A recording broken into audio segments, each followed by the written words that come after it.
Councillor, are we ready to continue our proceedings? Yes, Mr. Chairman, but the witness is not yet projected on the screen. Obi-Wan? Great, Mr. Chairman, we are ready. Please proceed. Thank you. Good morning, Mr. Witness. It's afternoon for us here. Yes. Hello, can you hear me? Here. Good morning. Great. It's good to have you today on the TRRC. Thank you. Before we start, I'd just like to state the affirmation for you so you can repeat after me. Thank you. I, state your name please, Ebrima Barrow, do affirm that I will speak the truth I speak the truth and nothing but the truth.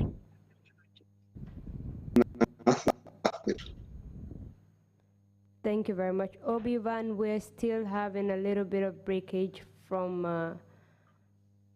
the witness. Thank you. Okay then. This is good. Mr. Barrow, as you already know, my name is Maria Masingate, and I will be leading you on behalf of the Commission today. Thank you, Maria.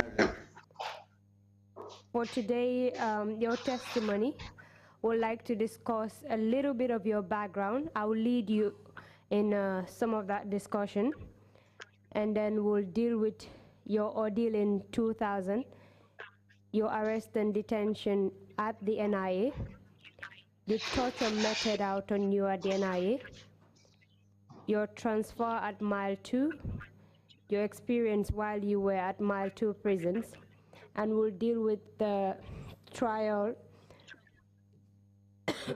excuse me, we'll deal with the trial that proceeded afterwards. And finally, I'll give you the opportunity to talk about the impact of your arrest and detention.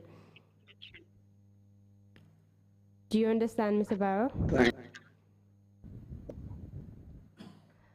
Can you please adjust the volume? I don't know if it is the volume from your end, but I can't seem to hear you clearly. Yeah, thank you. Okay, that's great. Can you please state your name for the Commission? My name is Ebrima Barrow. Can you tell us when and where you were born? I was born in Sali, Kenya, Badibu, Sali, Kenya, North Bank Division of the Gambia. What year was that? 1951. And you attended Sali Kenya Primary School in 1960 and sat to the Common Entrance Examination. Can you tell us when you sat to the Common Entrance Examination? Yes, I stood the Common Entrance Examination and then went from Sali, Kenya to Gambia High School. What year was that? Yeah. It's okay if you can't recall. We'll move on. Okay. You got admission into the Gambia High School, and can you please tell us what year that was?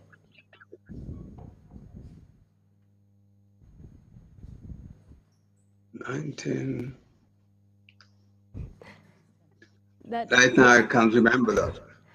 That is okay. After graduating from Gambia High School, I'm reading from your statement right now. Yeah. After graduating from Gambia High School, you traveled overseas, not so. You traveled to Nigeria and later England, and then Yes. to Italy. Yes. Can you tell us what your occupation is? Before I was arrested, I was a salesman. Yeah, but actually I did industrial chemistry, and also in here, US here, I did business administration. And I didn't get that from your statement. Can you tell us the university you studied that in? No, institutes of higher learning, not universities at all. Thank you very much. You did state that you were a salesman. Can you please explain to us what that means? I was doing business,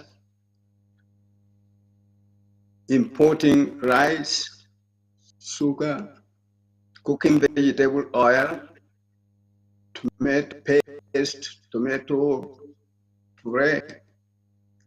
That's what I was doing in the Gambia.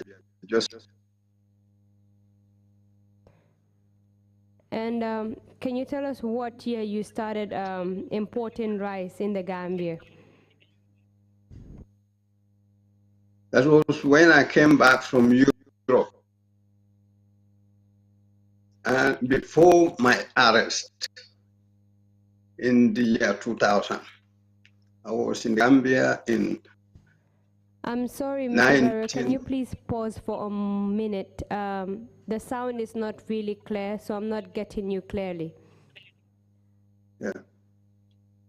Obi-Wan, can you please help us with the sound? We cannot hear the witness clearly.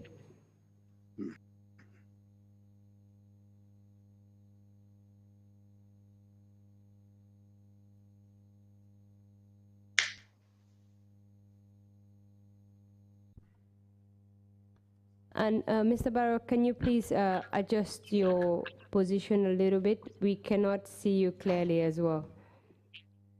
Okay, that's great. Okay. Okay. You told us that you were engaged in the importation of rice in the early 2000s. Yes. Is that correct? Can you tell us what led to your arrest and detention? I came from Europe. That was early 2000. Then I was engaged in business,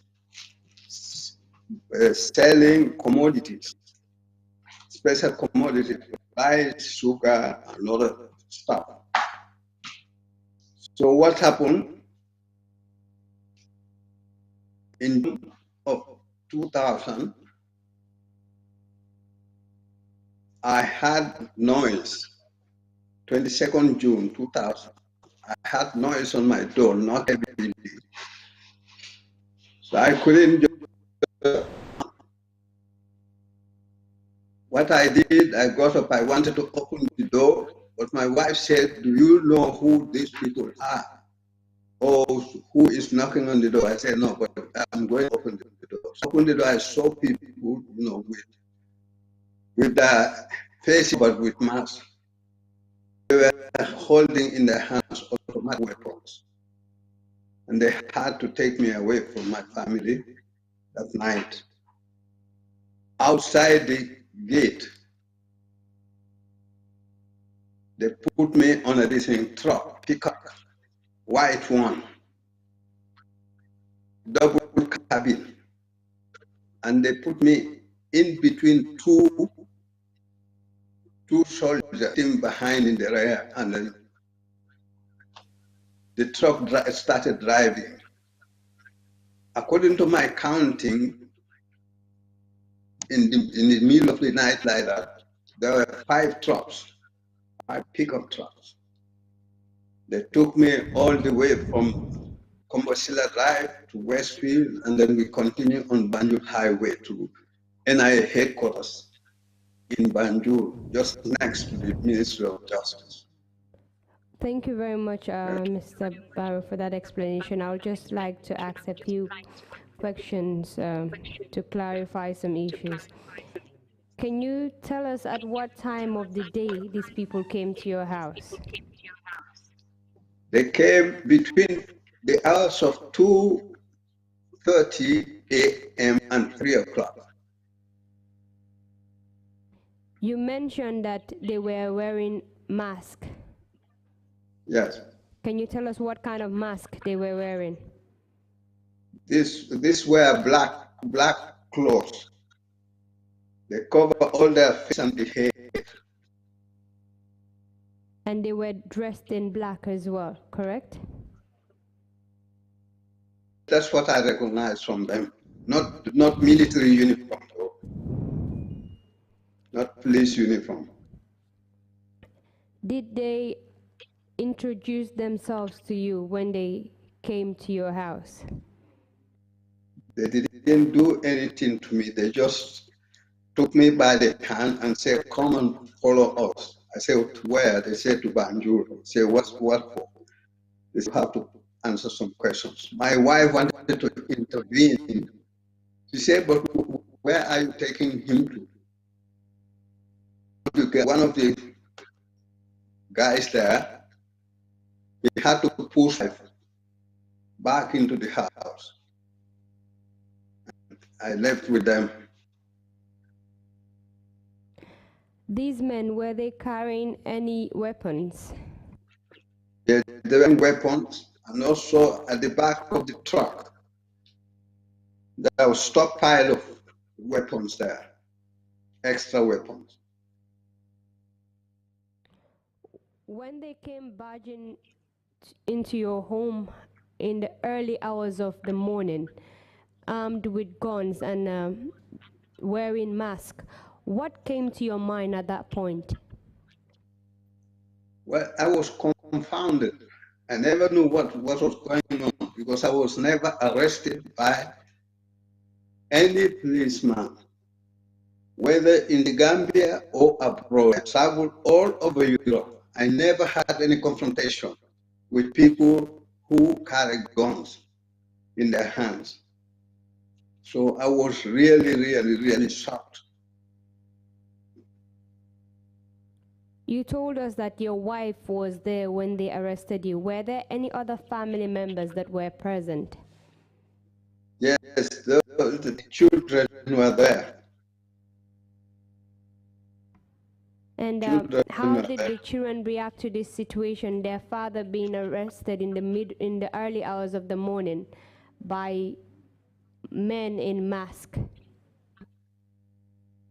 Well, it was a very bad ordeal for my family because that day during daytime there was Ngente, naming ceremony in that house.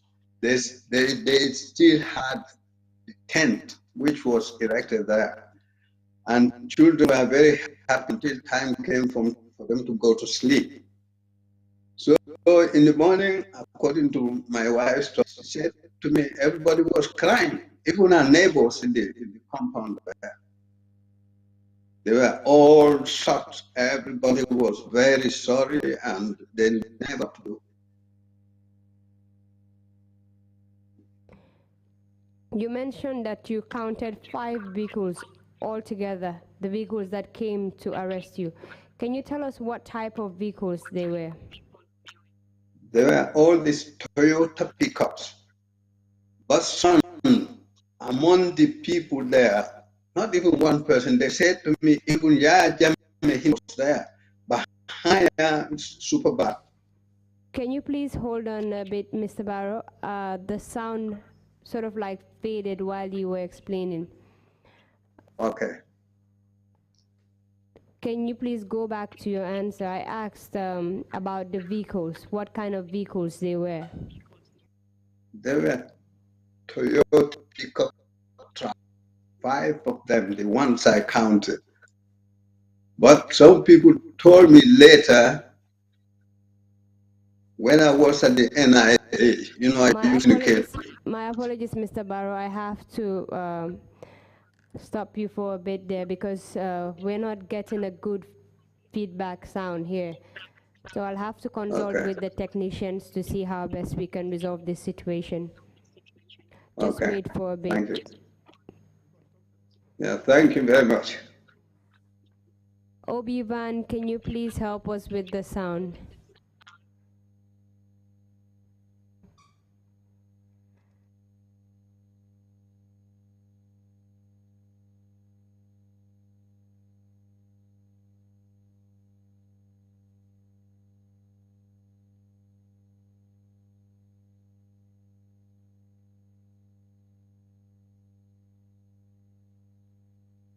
Mr. Barrow, you told us that the vehicles that came for you were 5. And I asked you if you can describe the vehicles. Can you please answer? They were white Toyota pickup trucks, 5 of them, all white.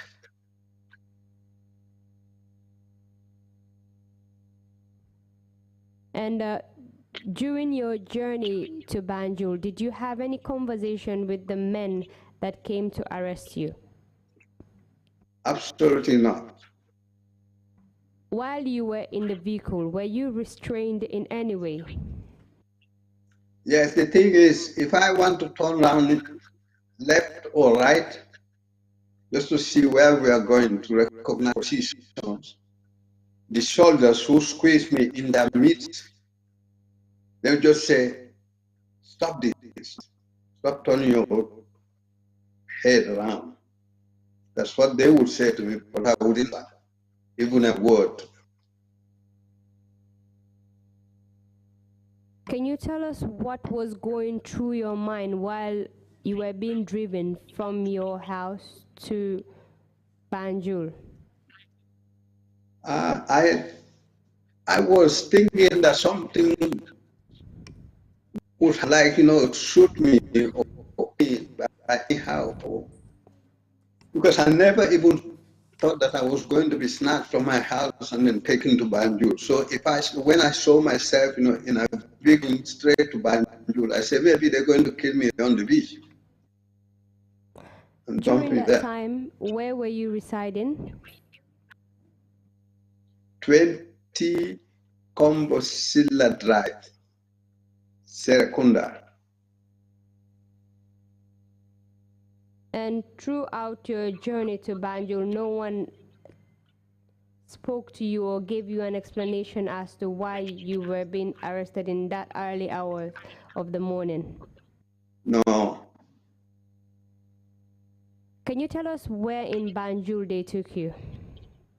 They took me to the then NNIA's headquarters, just behind the Justice Ministry.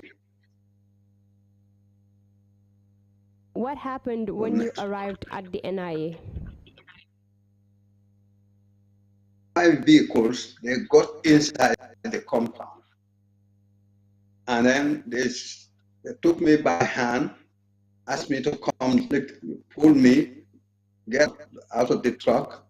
Then they led me to a certain position.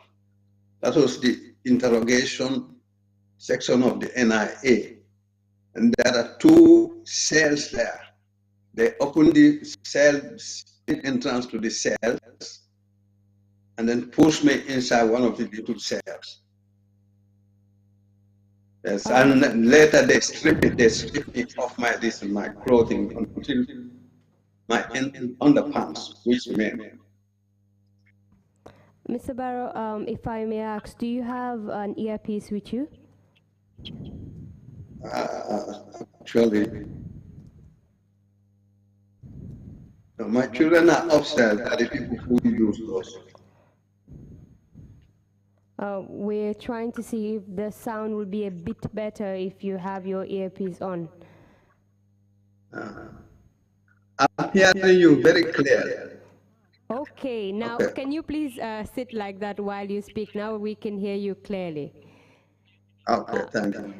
But you will have to bear with me and go back a little bit to the time when you arrived at the NIA so that we can hear you clearly as you speak. Thank you. Thank you, thank you.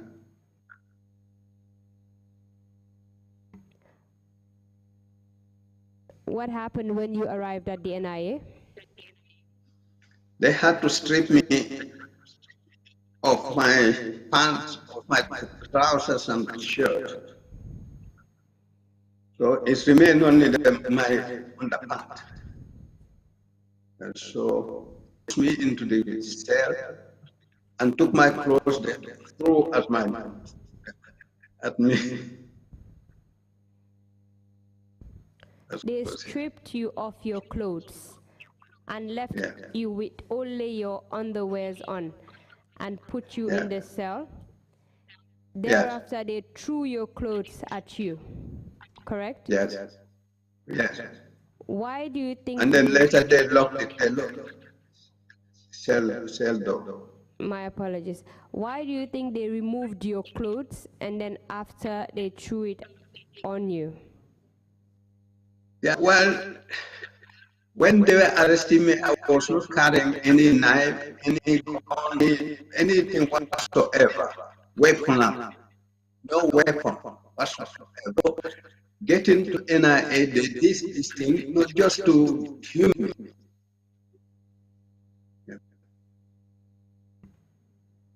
At the time when you arrived at the NIA, did they collect your details? Nothing. Nothing whatsoever. Did they tell you the reason why they arrested you? Nothing at that moment.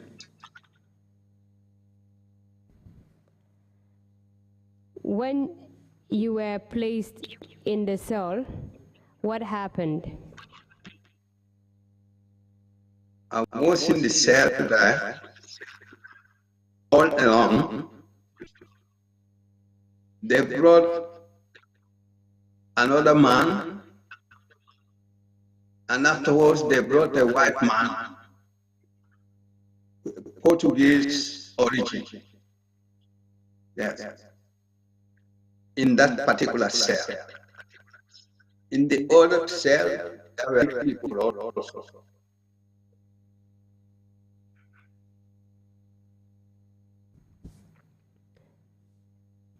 At this point, did you come to know why they arrested you?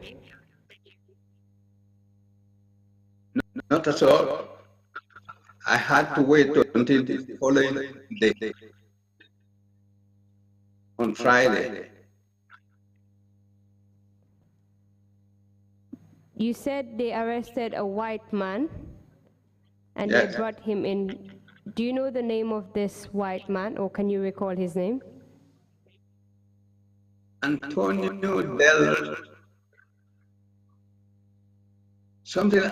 del Santos or something like that. It was those Portuguese people who fought with the Guinea-Bissau people during the scramble for independence there. That's what he explained.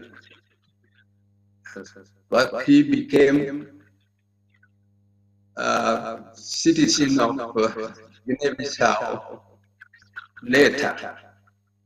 Yes, he got married to a Senegalese woman, and they have a daughter who was residing in France.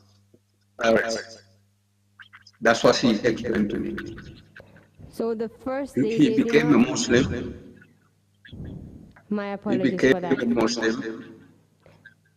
I The was first leading day- them. My apologies. The first day, they did not give you any reason for your arrest. They did No. not they did not tell you that you were, did they ever inform you that you were charged for a particular offense? No, whatsoever. Even I spent 1 month there in this cell. They never told me that they would charge you anything. Nothing. Can you tell us what happened the second day? The second day, on Friday, 23rd of June, at 8 o'clock, they came for me. The person who came for me was Sukuta Jammeh, a senior investigator. Sukuta Jammeh was from Bakau.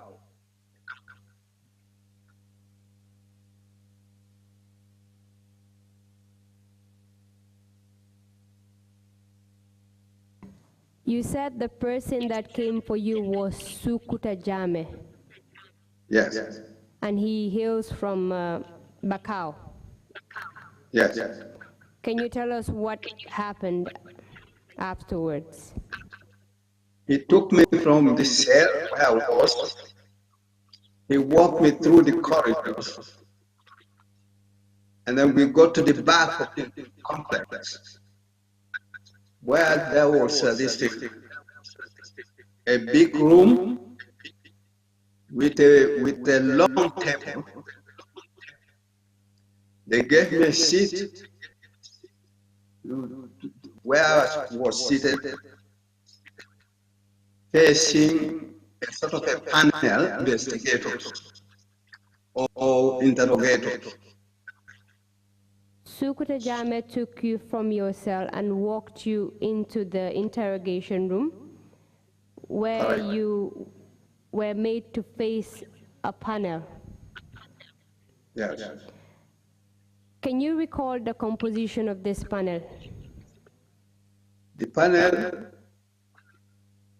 few people in front, that was like 4 people, and the rest were behind them. There were about 12 people. 12 people or even more, because people came and then go out. Yeah. What happened when you were made to stand before the panel? They said that was the very moment when they asked me and told me also, the reason we brought you here, because you and your friends, they said, I was the number one planning to overthrow the Second Republic of Ghana, headed by Yahya Jammeh. Who was this person that accused you of wanting to overthrow the government of Yahya Jammeh with your friends? The first person was Biran Job. Biran Job, B-E-R. And then, Job. So, you have, second one was Tijan Ba. Tijan Ba, he and Biran Job, they were the first people to tell me this thing. Can you recall the names of the other panelists? Yes. Then, as they told me that, I say I just don't know anything about coup d'etat plan. My question They said was, no. Sorry, Mr. Barrow, my question was if you can recall the names of the other people that sat in that panel. Yeah, that's what I'm coming to now. Okay then. Let me start it with Biran Job, number one. You have Tijan Ba. You have Idrissa Job, and you have So.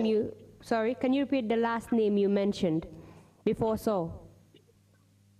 Before So, you have Usman Jallo.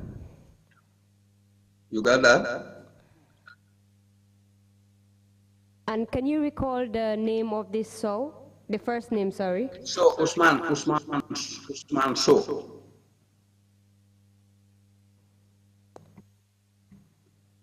After accusing you that you and your friends wanted to overthrow the government of Yahya Jammeh, can you tell us what happened? Well, I say I just don't know anything about that. Then Iran Job started telling uh, Alaji Mall to come and deal with me. So we'll talk. So that's it. Alaji Mall came from behind the table. He pulled me by the hand, and then he took the chair, he threw that away, and then started, beating me with his big fist. He's a mighty, mighty man.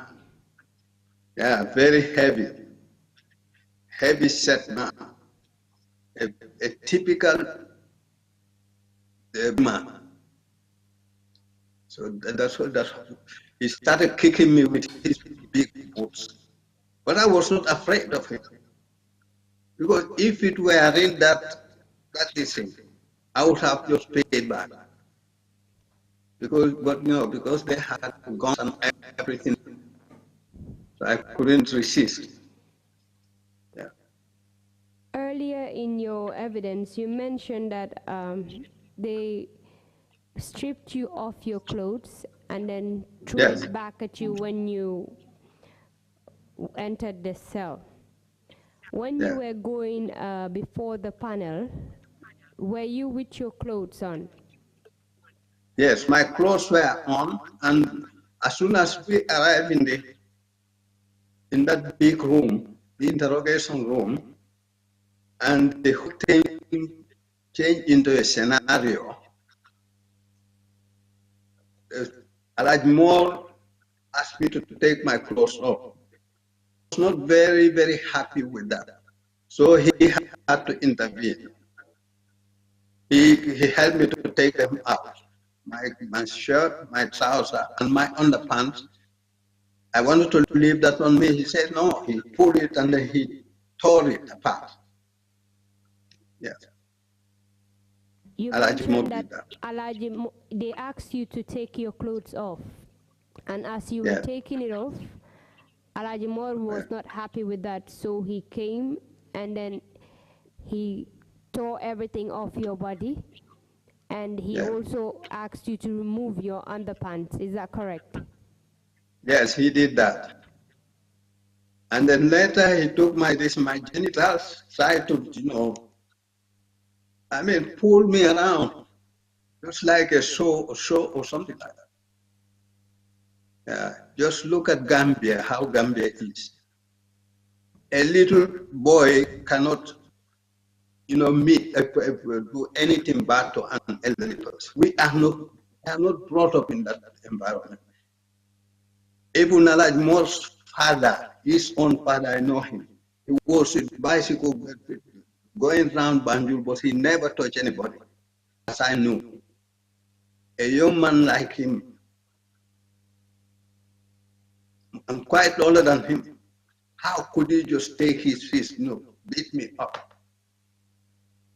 So Gambians have to see these things and just look at it. In them, what kind of blood have they? When Alaji Moore was doing all that to you, hitting you with his fist, and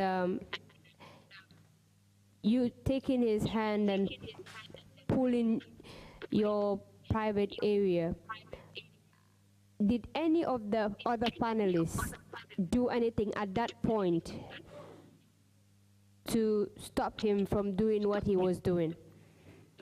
None of them whatsoever, because they seem to take me as an enemy, their own enemy, not the state enemy, because they said I was brought there because I wanted to stage a coup d'etat. Somebody who is charged with treason, or you want to charge him with treason, you bring him before a panel and then beating the hell out of that person. What did that mean? It's something still, if I look at it, I just say, let me get out of here and go fight them. Wallahi. Now I will mention each name and you will tell me whether the person did anything at that point or not to stop what was happening. Biran Job, did he do anything to stop what was happening? Job never. He was even excited with that performance. Tijan Ba. Tijan Ba is one of the worst people because he said he was studying law. According to information to me later, he never. Baba Saho, sorry. Baba Sao, never. Fode Bari. Fode, never. Usman Jallo. Usman Jallo, never. Sukuta Jammeh. Sukuta couldn't do anything. He just cautioned Biran, say Biran, let us do it, finish with it. But he never. Salamina Drame. Salimina Drame was the worst of them. What do you Later mean by his story he will was, come. What do you mean by he was the worst of them? Yeah, his story will come later. Later in the process, I'll talk about him. Usman Jammeh. Usman So. Usman, there's you mentioned the Usman Jammeh and then you mentioned the So as well. Sukuta Jammeh. Okay, so it's Usman So. Yeah, Usman So, not Sukuta. Usman So, did he do anything to stop it? Never. This Usman So, do you know if he still works at the NIA? It's possible he was there, but I just don't know now.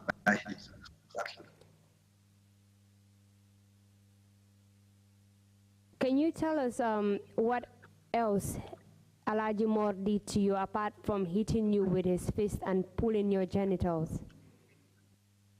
The third day, he started, playing around with me. Let's just focus on what happened during the first interrogation. Interrogation, okay. Yes. Yeah. Well, after hitting me, after beating me, my mouth bloody, my nose, and my eyes full of tears. Well, they had to stop it and they dispersed.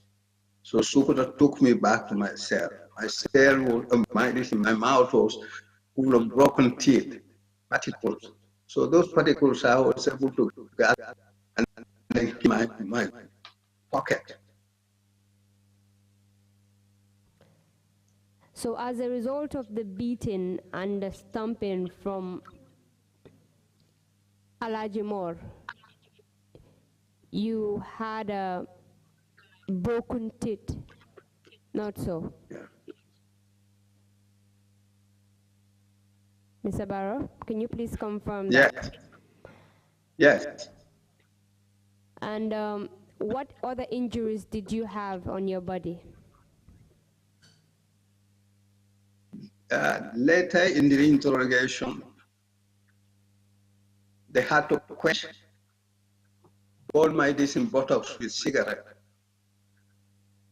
Yes. And so during the interrogation, Please bear with me here. Can you please explain how they carried that out? I was on the floor, tired, and so sick of the ordeal. Then someone came with cigarette and then quenched it on my butt. You were on the floor, already exhausted from the beating that was meted out on you. And as you were lying there, someone came with cigarette butts and was putting it on your buttocks, correct? Yes, that's it. Go on, please. Yes. And later, another day, they took me to a smaller room. Just This before is we, at the my apologies, I just want to clarify things here because the audio is not really clear, so I will want to clarify issues as much as I can. okay. The first day that you appeared before the panel, you were made to, you were stripped naked. Correct. Alaji Moore was the one that was beating you, and when you were exhausted at one point, someone took cigarette and was putting it on your buttocks, correct? Correct. Can you recall who did that? I just don't know because then I was not in control of this in my mind. I couldn't focus on anybody. The only person who came and put me on the floor was like more. But someone was sick with cigarette. Whether he came inside at that time or he was smoking around there and then just came to quench it on my buttocks. How many times did the person put the cigarette on your buttocks? It was only once, but he let it burn my skin. So the cigarette was already lit and it was put on you, correct? Yes. And can you tell me how long the beating lasted before the panel? That is the first time. That is if you can estimate. The first time, from 8 o'clock up to 11:30, because it was a rigorous one, very bad, very nasty encounter. From 8 o'clock up to 11:30, you were before the panel. 11:30. And throughout that period, you were beaten while you were there, correct? Yeah, beaten. Yeah. Apart from the beating, did you do anything else while you were before the panel? No, I couldn't do anything because I was at their mercy. Even if they wanted to kill me, they could have done it long time. I couldn't do anything on my own. I couldn't say anything. So I just kept like a broken man. The accusations that they made against you, were you surprised by it? Yes, surprised because I was never trained in any military camp. I was never trained by any police setup. I was never in any form of security setup. Even my own family. If you look at it, just trying to take you aback, please. Sheriff Mustafa Diba was a pioneer of Gambia's independence. Sheriff Mustafa Diba, the head of NCP. We from the same house, we from the same. Kutubo Diba at the market, you know him. Alaji Kalilu Singate, we are family members from the same people from even Banjul, Cham Kunda, Pamambai Cham, we are close related. I never got round to Banjul with anybody in a brawl or fight. Yeah, just imagine. If this thing happened to me, I cannot find a place for myself in the Gambia. Thank God that I'm in the US today.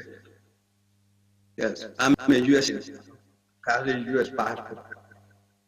Yeah, I really hate to say Gambia is not my home, but that's the harsh reality. Can you tell us, apart from the broken teeth, what kind of injuries you had on your body after the first torture? Yes. This second torture, third torture, and fourth torture, I was taken into a room, a little room, Mr. where there Barrow? was a box. Sorry, my apologies. We'll just start with, we're talking about the first torture. So after the first torture, can you tell us the kind of injuries that were inflicted on your body? That was my broken teeth. Yes, the first torture. What did they do to you after you were tortured? Sukure Jamme took me to a wash hand basin, and he asked me to wash my face, and then he said afterwards he took me back to the cell. I had those in my hand like this, and then when I got to the cell, I had to put it safely in my pocket. Yeah. Did they provide you with any form of medical assistance after that? Nothing. Nobody even, they were not even interested to know how my condition is. On the first day of your detention at the NIA, did they provide you with any food? Food was brought to me. The first day, no, but the second day, yes, they brought food. That food was about to kill me then, because I ate the food, going through the night, early hours of the morning, my stomach started giving me trouble. So I knocked on the door, I knocked on the door until I was very tired. Later, gatekeeper came and he asked me what's the problem. I said I have problem with my stomach. He took me to the toilet. The toilet even was a very filthy, nasty place. You cannot understand human beings or even office toilet be looking like that, because you have to walk through water to reach the bathroom. So I started vomiting. Instead of going to vomiting black things. And so later he came, he opened the door for me, the same stuff coming out of my stomach. I was so afraid. Yeah. You mentioned that the first day you did have food, but however, on the second day, the food that was given to you made you very sick. Yeah. And you had to be taken to the toilet. And the toilet Yes. was so filthy that you didn't think that human beings could use it. Yes. But you vomited and vomited everything that you had in your stomach. Do you know Correct. what caused the stomach pain? I think food poisoning. Something was, because this was not a normal plate of benachin. All mixed up with so many things. I just don't know. I can't tell you exactly, what they put in the rice. That happened on the second day of your detention, correct? Yes.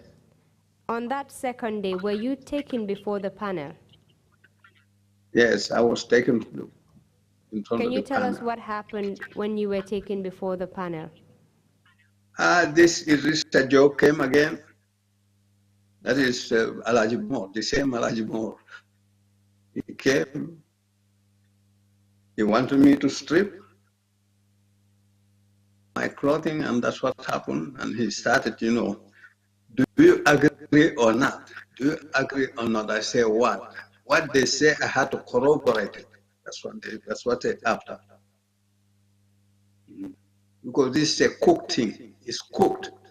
Nobody among the arrestees, myself and other people, no other person was tortured like that. Nobody was taken to the interrogation room except me.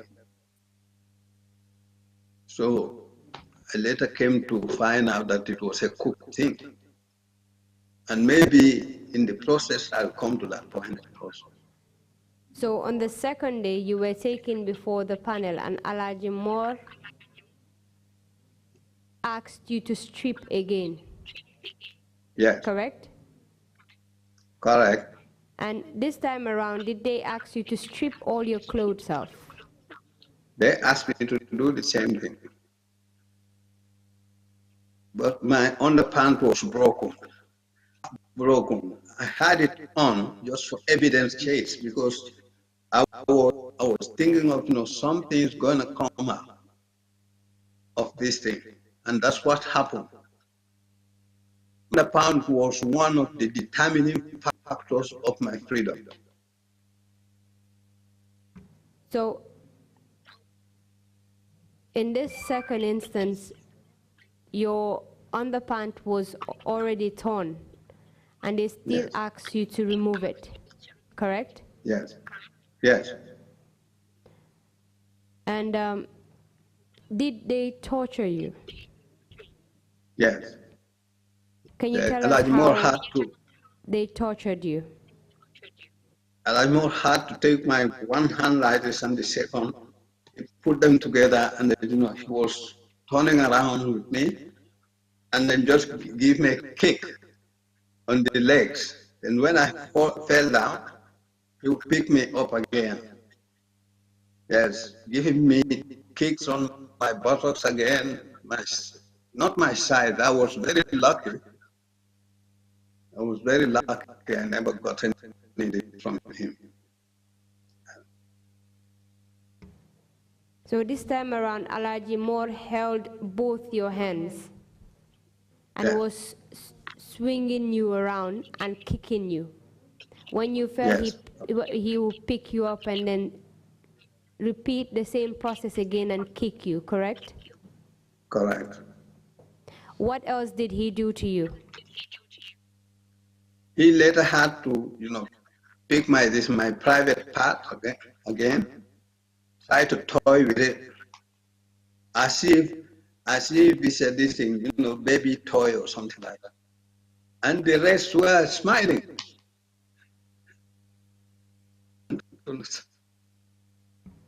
Was this the same panel as the first day? Yes, the same panel. But then you had people like, they are big men. Yes, Ablai Kujabi and others, they were all present. Yes. You did not mention Ablai Kujabi previously, but this time around, no, I Ablai didn't Kujabi was present, correct? mention him, but yes, I didn't mention him, but he was there. Because I said 12 people or more. Not precisely, but I said 12 you people. mentioned that they were smiling while this was going on. Why do you think they were smiling while you were being humiliated and tortured? Because they are evil people. Evil people. The Quran says evil people enjoy evil things. This is it. And even according to, human relationship, if you look at it properly, why should this happen? Look, being a civilian, you accuse me of treasonable felony. You don't let the law or the justice system takes its course. You've taken me and tried to, beat the hell out of me, mercilessly. And no one among them, I swear, no one among them could stop that from happening or prevent it even. Apart from swinging you around and kicking you, did Alaji Moore do anything else to you? No, afterwards, no, they stopped. And then they let me go. Sukuta took me myself again, the second day. Yeah. Apart from Alajimor, did anyone else take part in torturing you on the second day? No one else. Only, just let us remember that Alaj Moore was their torture person. That's the bully boy of NIA. He was a deportee from Europe. Uh, Two policemen escorted him all the way from Europe to the Gambia International Airport at Yundo. And they let him go into the hands of the police. And then from there, NIA had to recycle him into the system. They thought he could torture. He's a drug addict, sorry to say that. Can you tell us why they did all that to you? What did they want from you? They wanted me to corroborate what they wanted.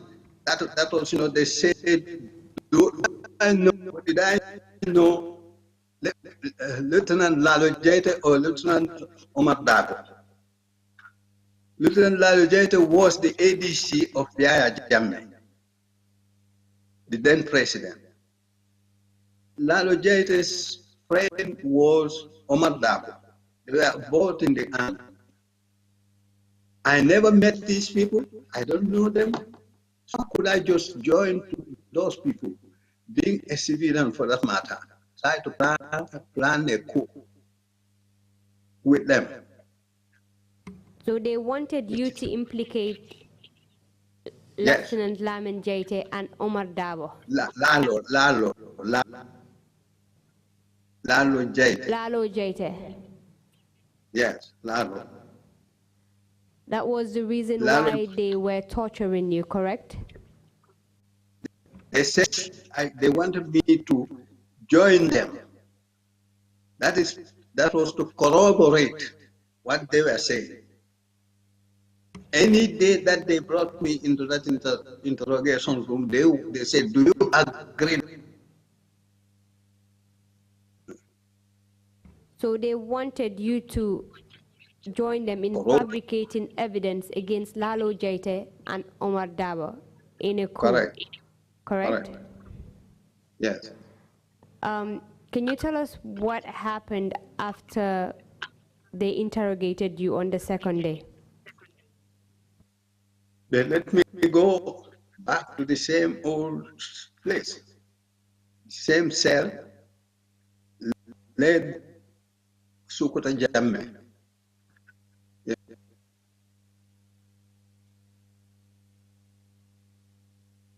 I didn't get that part clearly. Can you please repeat it? I said that after the interrogation, they let me go back to the cell, led by Sukuta Jammeh.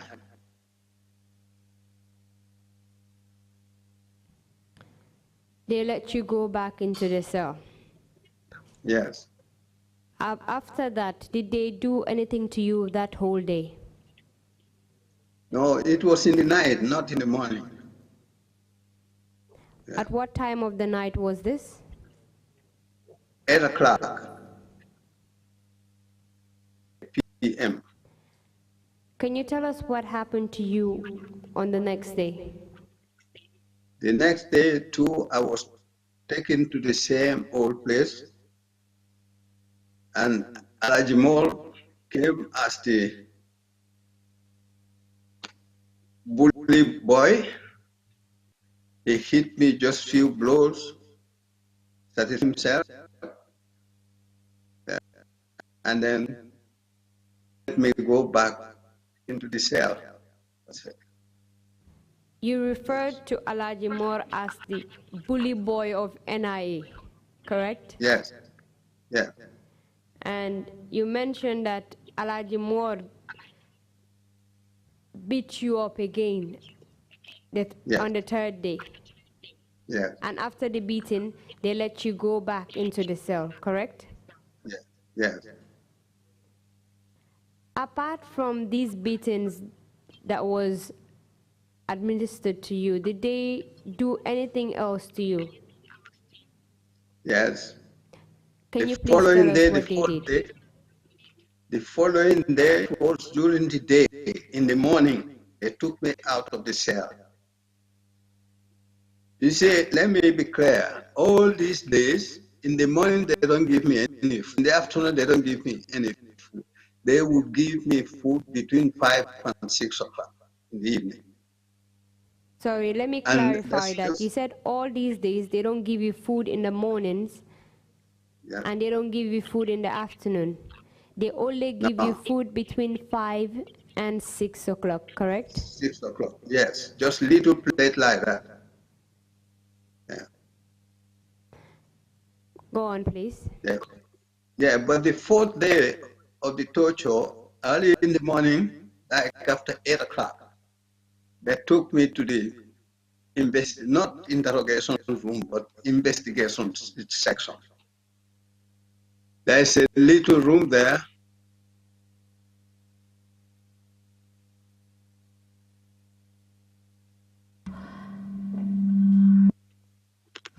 Excuse me, my Sorry, battery. Mr. Barrow, we missed a lot of things you said.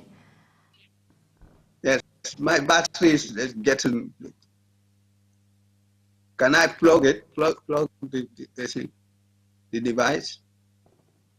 Can you give me a chance to? Because my son is on.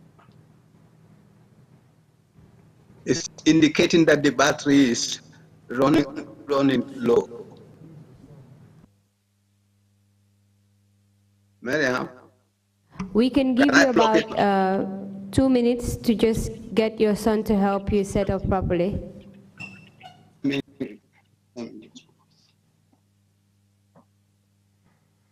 Mr. Chairman, as it is, we are having a little bit of technical difficulties with the witness. So we'll give him a minute or two just to regularize that from his end, then we'll proceed.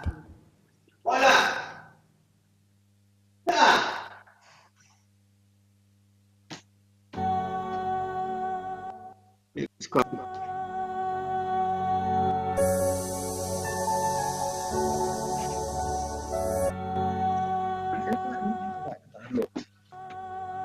But really, Jerry,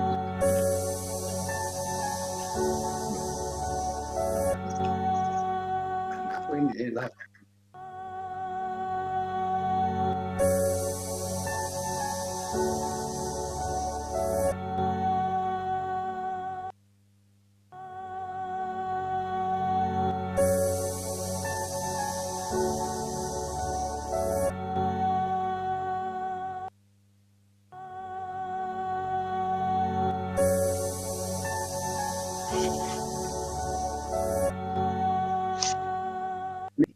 bukan mo eh.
Obi-Wan, are we back with the witness?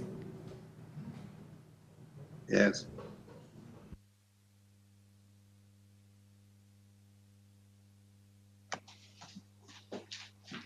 Wala. Inte buong lagi. Welcome back, Mr. Barrow. Yes, thank you. Are you hearing me? Yes, we are hearing you loud and clear. Thank you. Can we proceed now? Yes, sure. Thank you. You were telling us about your ordeal and what they wanted from you. All right. And can you told us that throughout the days that you were at the NIA, they didn't give you food in the mornings and afternoon. They only gave you food between 5 and 6. Correct. Is that correct? Correct. Why do you think they were doing that? I just don't know. Maybe they want to starve me to death. And you also told us that you suffered from food poisoning on the second day of your detention, correct? Correct. Yes. Let me take you back a little bit on that. Did you receive any medical attention while you were in that pain? Nothing whatsoever. You see, let me explain how it goes there. The cells were completely cut off from the main office block. I think they're newly created or constructed.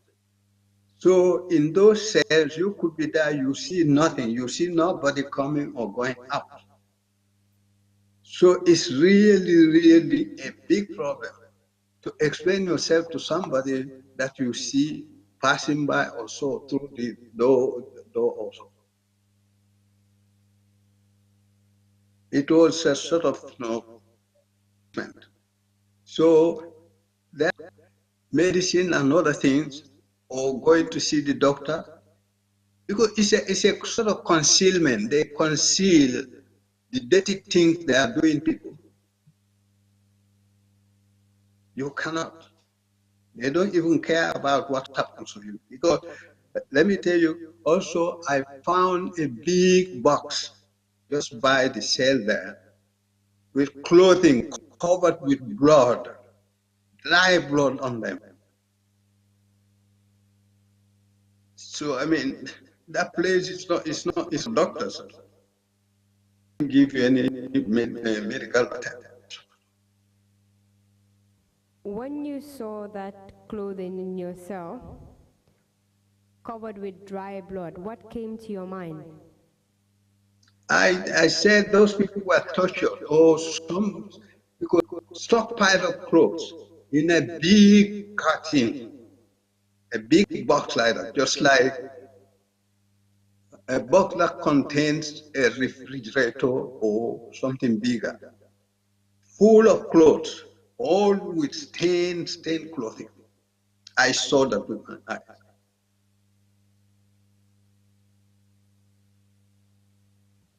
So I said to myself, maybe I'm not in a very good place here. They could torture you to death. They torture you, go dump your body somewhere, and your clothes remain in that box. Because I came across very, very nasty. And On the first nasty day, information. oh, my apologies. You told us on the first day, when you appeared before the panel, you were stripped naked. The second day, the same happened to you. You were stripped naked and beaten. I'm not hearing you. Hello, can you hear me clearly now? No, not clear at all. I guess that would be a technical issue from your end.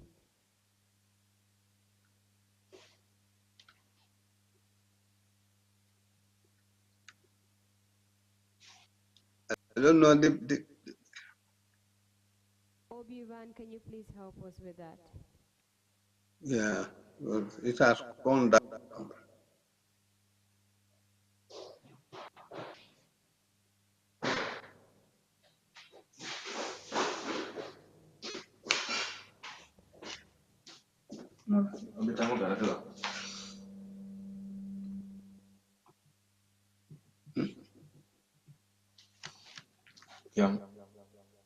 Hello? Can you hear me now? Yes, Yes. I can. Can you hear me? Yes. Okay, this is great. Oh. You are saying first day, second day. Can you hear me loud and clear now? All right. Technical team, can you help us with the echo?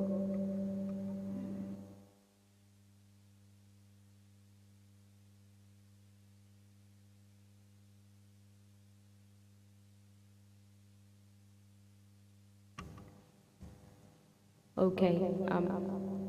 I have a very strong echo from my end, so they're trying to deal with that. Just bear with me for a few minutes. Yes. Thank you. Thank you. Okay, we can proceed now. You told us that on the first day, when you appeared before the panel, they stripped you naked and tortured you. On the second day, they did strip you naked and tortured you. On the third day, did they strip you naked as well? Yes. Sorry, can you confirm that? Yes. I'm saying it.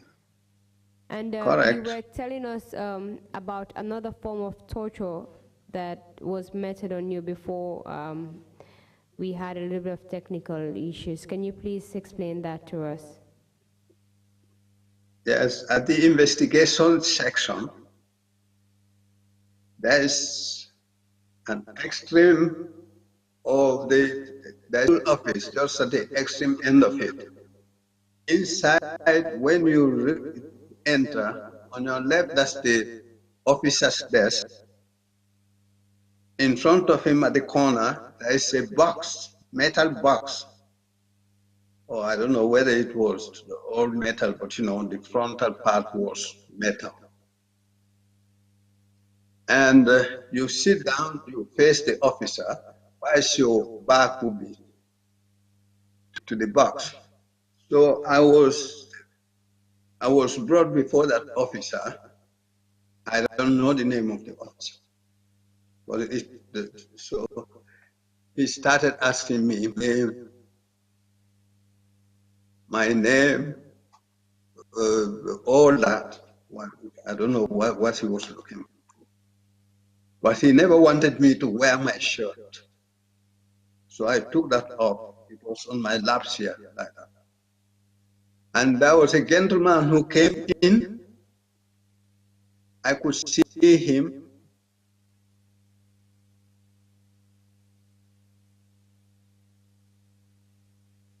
I could see him through the edge of my eye.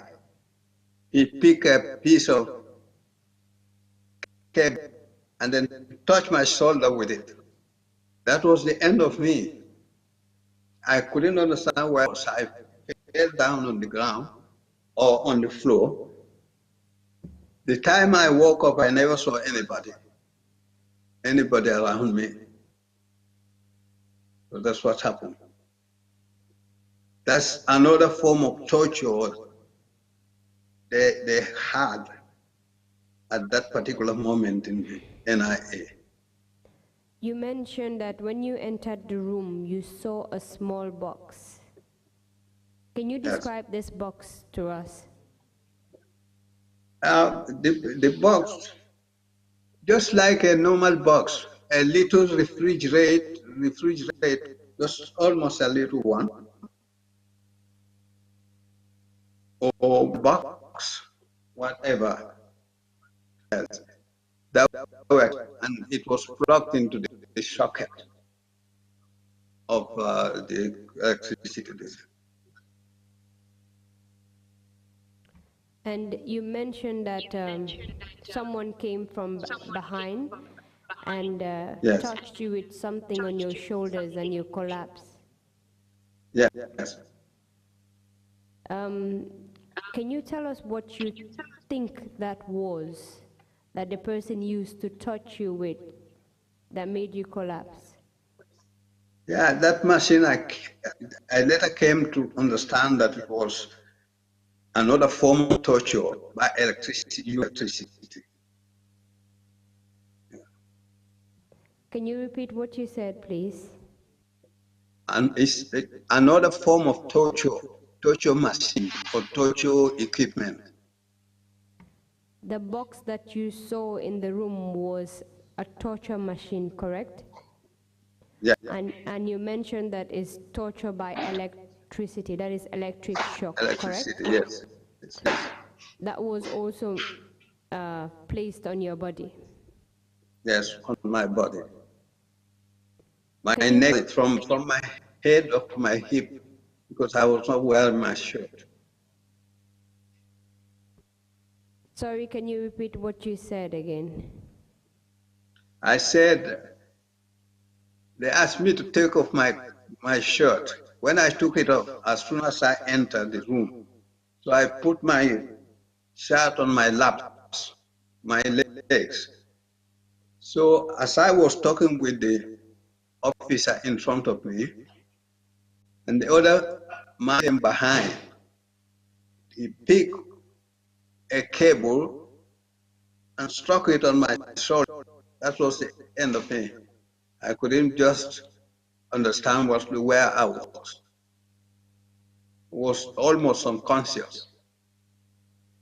Did you experience any pain when that thing was placed on your back? Yes, because I saw him took it. He didn't go around on the table. He stayed right there behind me. So when I saw somebody's hand coming behind like that, that was it.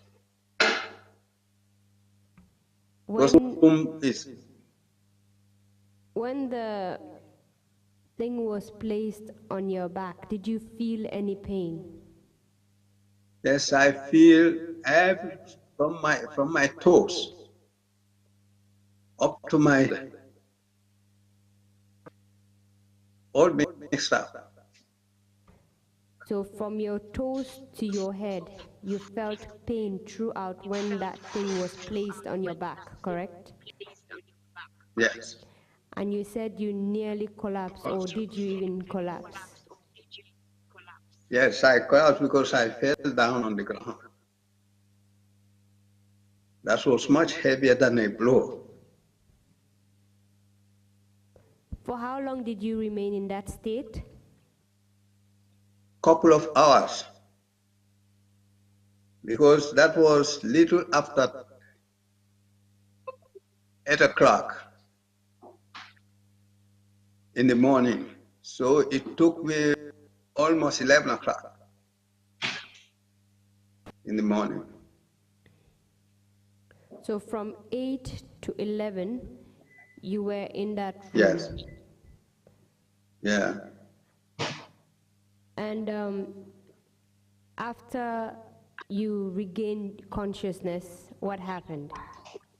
They came for me because they had to lock the door when I was.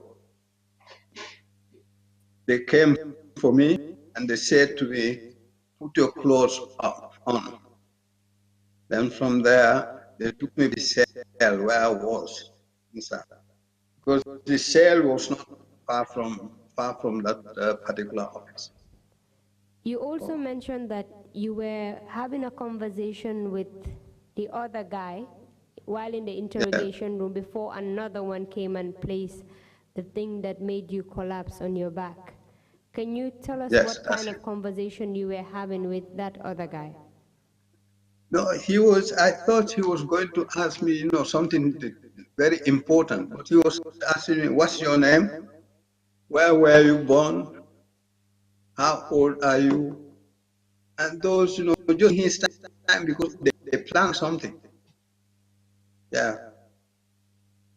He never continued with that anymore.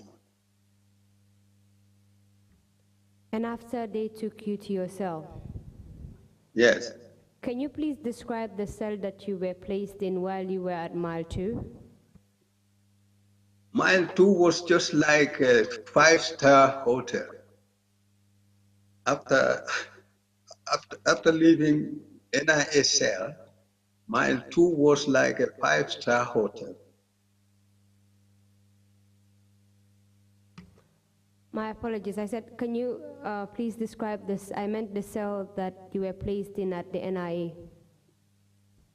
NIA cell was, it was a big room, not very big, but big room, with two cells inside, one door, one main entrance to the to get inside the little complex.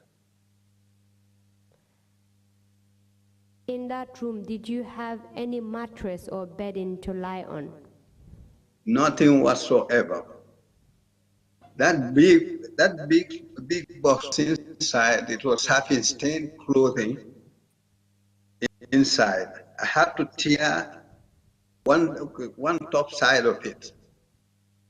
Another one, two of them, I spread them on the floor. Then I took my shirt off, and I wanted to lie down. Spread it on it. Only my sides and my back to help me.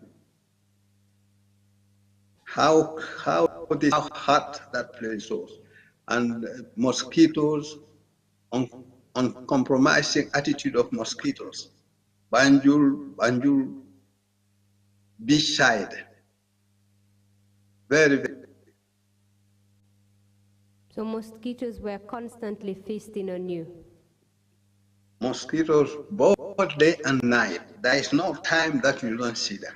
They come and then, fix, some drop to die, some, get out. But they keep on coming.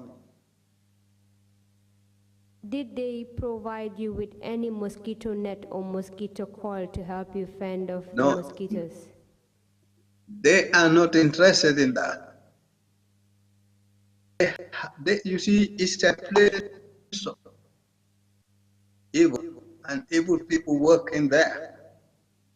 I'm not this thing. I'm not compromising my stand on that. They are evil people. Because let me tell you one thing. The then assistant director, Abdullahi Kujatim and other people, they come with packet of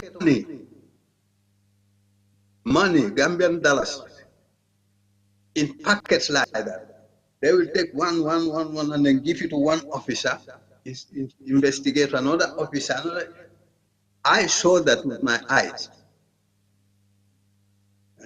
Just like, say, they enjoying the game that they play. And why do you think that they were distributing money to the officers?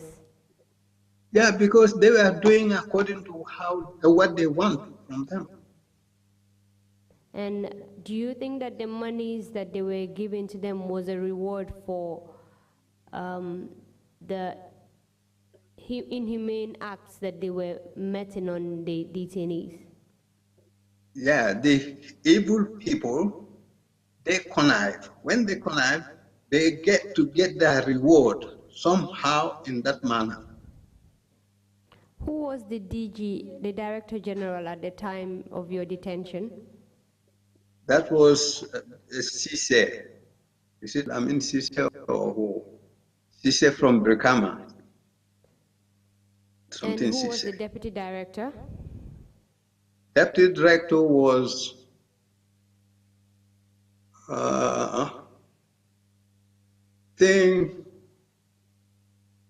this man it was from Keba Cisse. Then was it for the Barry? I don't know. You have for the Barry, you saw, but Suso, a gentleman who never goes round. He does his job and goes back to his house. Yeah, you don't see him in the cells even. He never cared about us. He does his 5 or 8 hours job, finish, he goes home. Apart from the 4 times that you've narrated that you were tortured, were you ever tortured again apart from those 4 incidents of your torture? No, because I was in pain. You see, if they knock you down or they do something bad to you and they know that, you have broken you have scars somewhere, they do is they keep you there longer enough to heal. This is it. That's the bottom line. So how long did they have to keep you there for you to heal? They kept me there for 1 month. And then afterwards, they took me to Canifing Courthouse. That was late in the evening, around 5, 6 or so. There was a certain lady. Yeah, before we get to the court, you mentioned that you were kept there to heal. Can you tell us the kind of injuries that you were recovering from at that point? Yes. Yeah, my lips were swollen. My body was paining very badly because I was never beaten like that in the whole of my life. Because for me, you do bad to me, I pay if I want to. But I never encountered any physical fight like that, heavy in my life. Much more to be knocked down by somebody. That's not my life.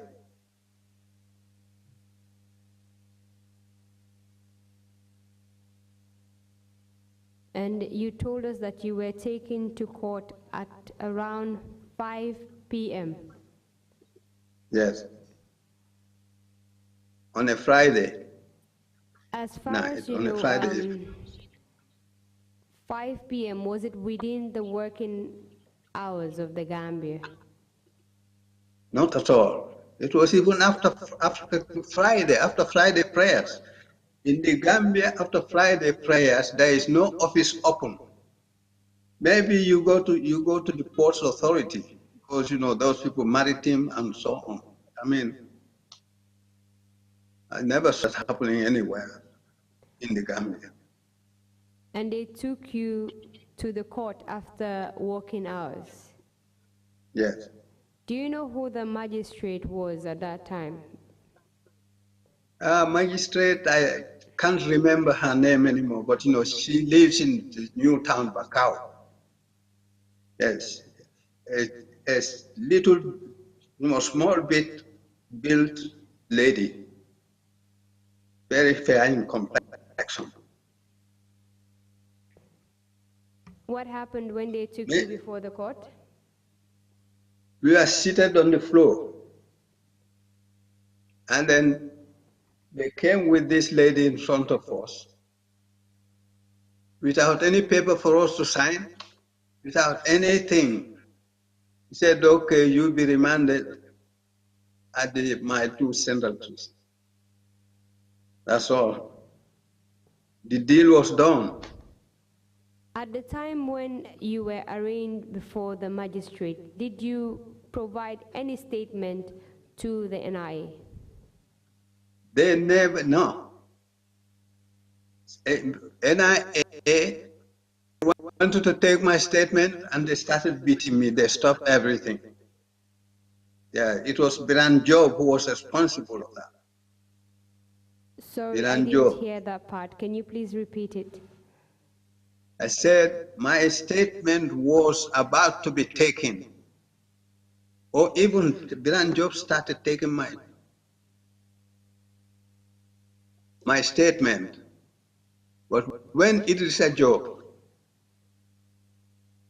Alhaji Mo started beating me, that was the time he stopped. And he never came back to write anything. So at the time, all the time they took me to.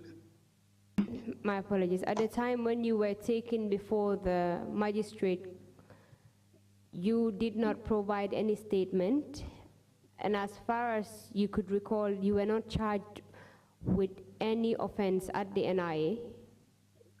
No.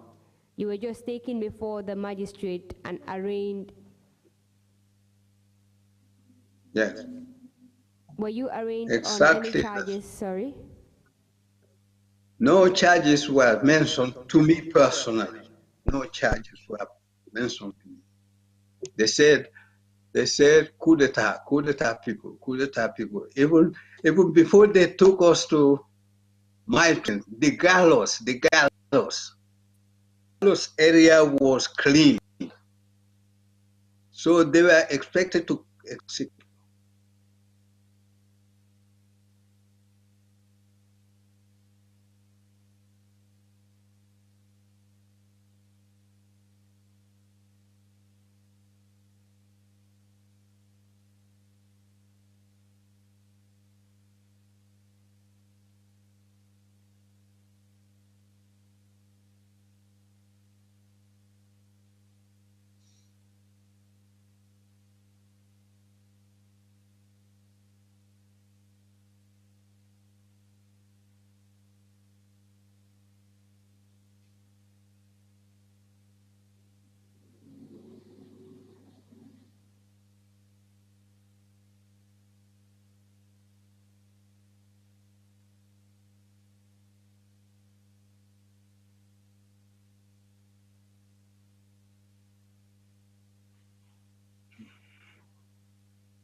Hello, Mr. Barrow.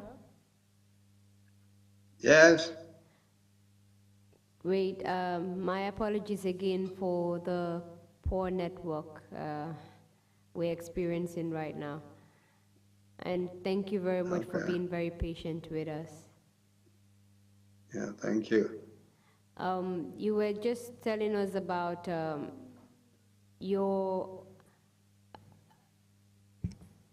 you being taken before the magistrate court, and at the time when you were taken before the magistrate court, you were not charged with any offense. No charges were read to you. You were just transferred directly from the magistrate court, and the judge ordered that you be sent to Mile 2 prisons. Is that correct? Correct. And tell us what happened after you arrived at Mile 2. At Mile 2 prisons, we reached there, I think, 7 or after 7. Before that, my Yes, apologies. because Can you tell me the order that the magistrate made with respect to your transfer to Mile 2? said never to me directly. You see, this was a connive and got together. They built it up. They made it up. It was a whole thing. The magistrate spoke to me directly. Yes. The magistrate never spoke to me directly. You know, it was not even in a courtroom. It was in a little bit, a sort of a hallway, sitting with my back against the wall, and the magistrate came with some officers. You know, they just strolled in front of us, And let us say, okay, we are taking you to mile 2. You see, I just don't know. Did you have any form of legal representative when you appeared before the magistrate court?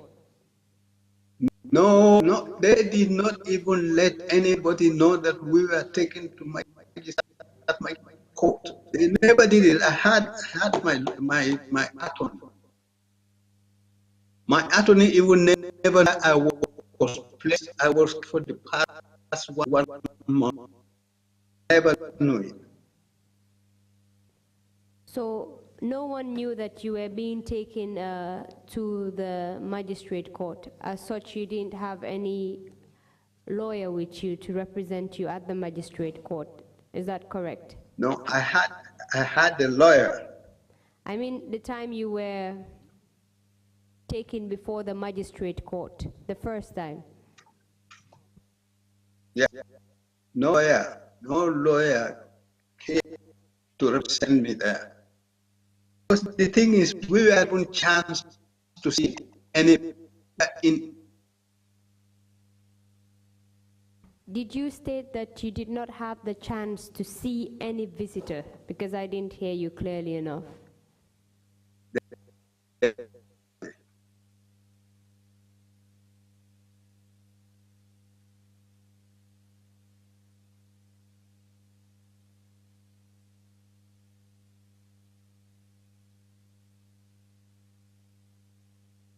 Hello, Mr. Barrow. Can you confirm if you did mention that you did not have the chance to see any visitors? That I didn't have the chance from my own party. From them, they never even allow me to see my wife, much more a lawyer to represent me. But my people arranged for a lawyer, but they never allow me to see him. Throughout, because you told us that you stayed at the NIA for a period of 1 month before being taken to court. Throughout that 1 month, were you ever allowed any visitors? No. Did your family know where you were during that time? No, let me tell you one thing, sorry. At the NIA entrance, as you face the main gate, on your left, there's a little room there, or a little house. That's the receptionist and the gate man's place. Attached to that, there is a room there. I was inside the room and I could peep through the window. My sister's husband came. He stood at the door and tried to ask them, I'm looking for Ebrima Barrow. They say Ebrima Barrow is not here. But he said, we learned that he is here at the end. No. They said that to him. The following day too, he came. He came 3 times, I could see him. That's my family member. My wife too came there some time ago. I never saw my wife, but someone told me that your wife came several years. But it's their procedure, they don't disclose anything. Good month at my 2 prisons. So they were concealing it from your family and the public as well? Yes. Can you tell us what happened when you arrived at the Mile 2 prisons? My 2 prisons complex. First of all, let me describe it to you. Where the entrance is, you have a building there. That building is for the visitors. You enter, the building you are facing is where the security used to be at. I just don't know how they are now. Then on your left, you have the store. And then you go right a bit, you have the director of prison services, his office. Then they built like what they call a kitchen. Then behind the kitchen, you have women's wing. From women's wing to main yard. Main yard, that contains the convicts. Yes. Then onto your far right, that's where the inmates, people are who are not charged, or they are charged but they've not convicted them yet. That's the wing. So the one behind the security office, that's where the political prisoners, as we know them, confinement, solitary confinement is. So solitary confinement, they took us straight into that place. How many of you did they take from the NIA to Mile 2 prisons at this point? At that point, we were I think we were 5. Can you please give us the names of your other colleagues that were with you? Myself, Mohamed Usman Sao Dumo Sao, Ebrima Yabo, and Mohamed Marena. There are only 4 of us as civilians. We are the people taken from NIA headquarters to the courthouse in Magistrate Court in Kanifing. Then from there, they brought us back towards Banjul, finally to the Mile 2 prisons. And all these people that you've mentioned, were they also accused of wanting to overthrow the government? Yes, the 4 of us were accused of trying to overthrow the, yes. They alleged, it was an allegation. Thank you very much. And you also stated that all of you were private citizens. Yes, private citizens. We never served in any section or what. You told us that they took you directly to the security wing. Yes. Correct? In which Yes, cell were confinement. you placed in? Huh? In which cell were you placed in? We were taken to SW5. SW means security wing number 5.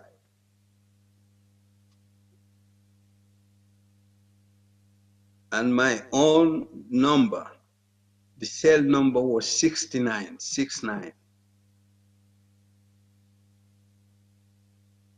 Can you tell us if you were eventually charged? Not at all. They said they only rumors around the whole prison area that, oh, coup d'etat, coup d'etat, coup d'etat, coup d'etat, people. But none of us sent a sheet paper like court story or whatever. They never gave us any papers at all. Were you subsequently taken to court? We were kept there in complete incommunicado. Complete incommunicado. From June, end of June, at the Mile 2 to from the NI headquarters to Mile 2. Mile 2 stayed there until 19th of December, the same year, 19th of December, when we formally appeared the properly formulated court. So you were Justice Grant's court.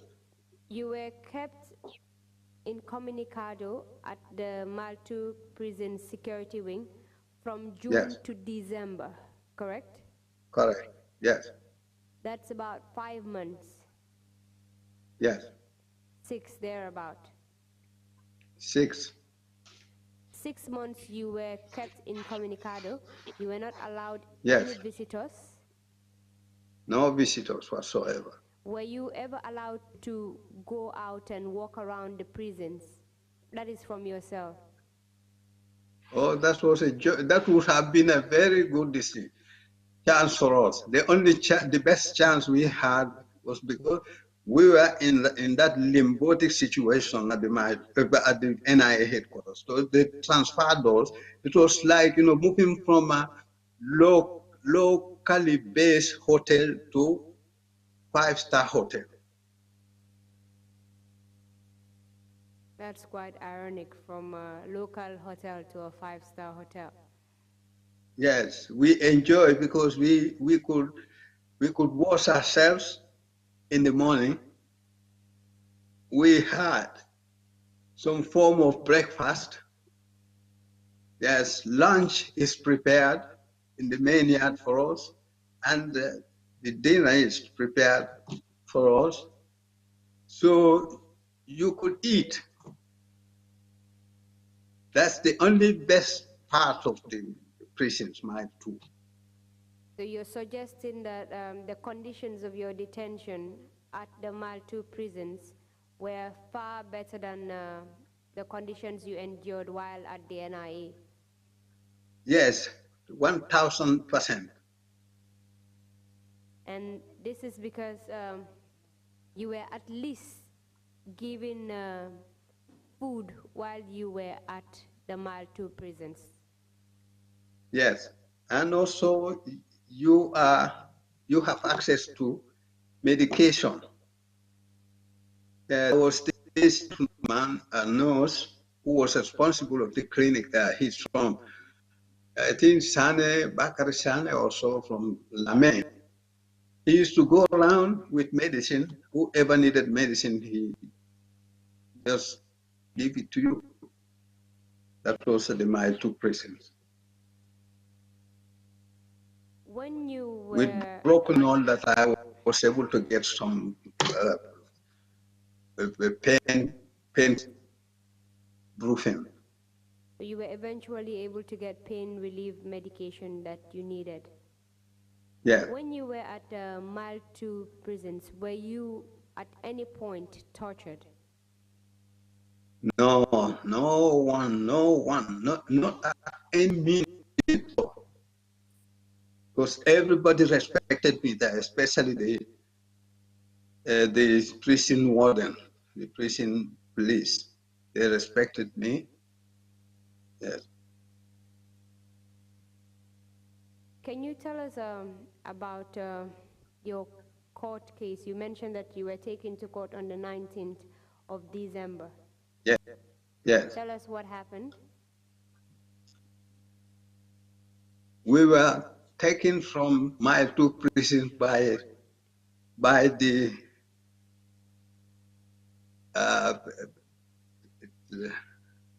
army district section called the Red Berets. We were put on the truck. A whole lot of policemen. Yeah, these army people, with their guns. And when we were taken to the courthouse, High Court, it was at Justice Grant's court. Yes. Then I had the first chance to see this thing. The government lawyer, that was Akomai Ajim, Francis Akomai Ajim, that's the DPP. Then the DPP had his counsel also. Yes. Can you recall the offense you were charged with at the court? They said I was charged with planning to overthrow. They alleged that, or the information they got from people said that I, with my friends, were planning to overthrow the Second Republic of Gambia, led by His Excellency Lieutenant or Yaya AGGG Jammeh. And which friends were they referring to? The four people like Dumo Sao, Ramayabo, Momod Marina. Then they put the other two. Those this army personnel who were arrested, and then they put us together. They said we 4 civilians and 2. They said I was number one accused. Was there any form of truth in the accusations that were levied against you in court? Well, it had, I mean, when they alleged that, my attorney was Usman Silla. Came my party. My party was the very one who used to come into the courtroom with the NDPP. Yes. So he knew about this case right from the beginning because he was there. Senior defense counsel.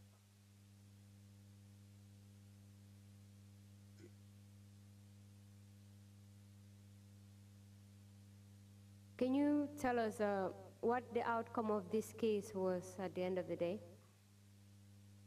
At the end of the day, they couldn't prove beyond doubt.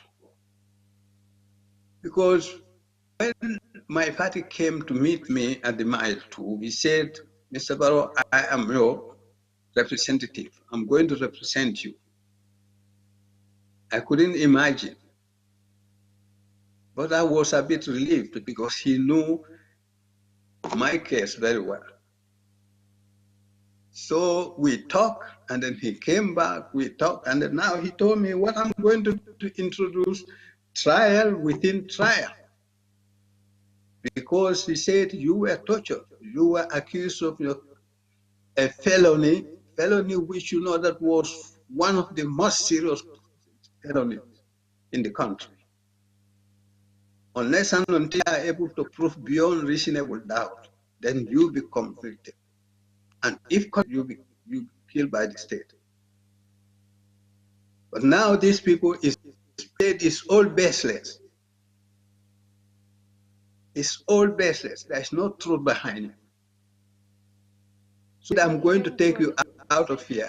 I was looking at him and I smiled. He said, but Nakeba, why? I said, I look at you, I look at Usman's a big, heavy set lawyer. Eventually, the case failed because the state could Yes, not the case prove failed. the allegations that were made against you. Yes. It all crumbled down. During the course of the trial, were you given the opportunity to narrate your story? I was the only person among the whole lot of us, the only person who was given chance to speak. That was in trial within trial. And the backbone of the whole case was broken. So the landed judge, Ahmed Belgo, says to the DPP, sir, you haven't brought any tangible evidence whatsoever for me to rely on. And this case keeps on hibernating in here. The inmates are suffering also with their family members outside.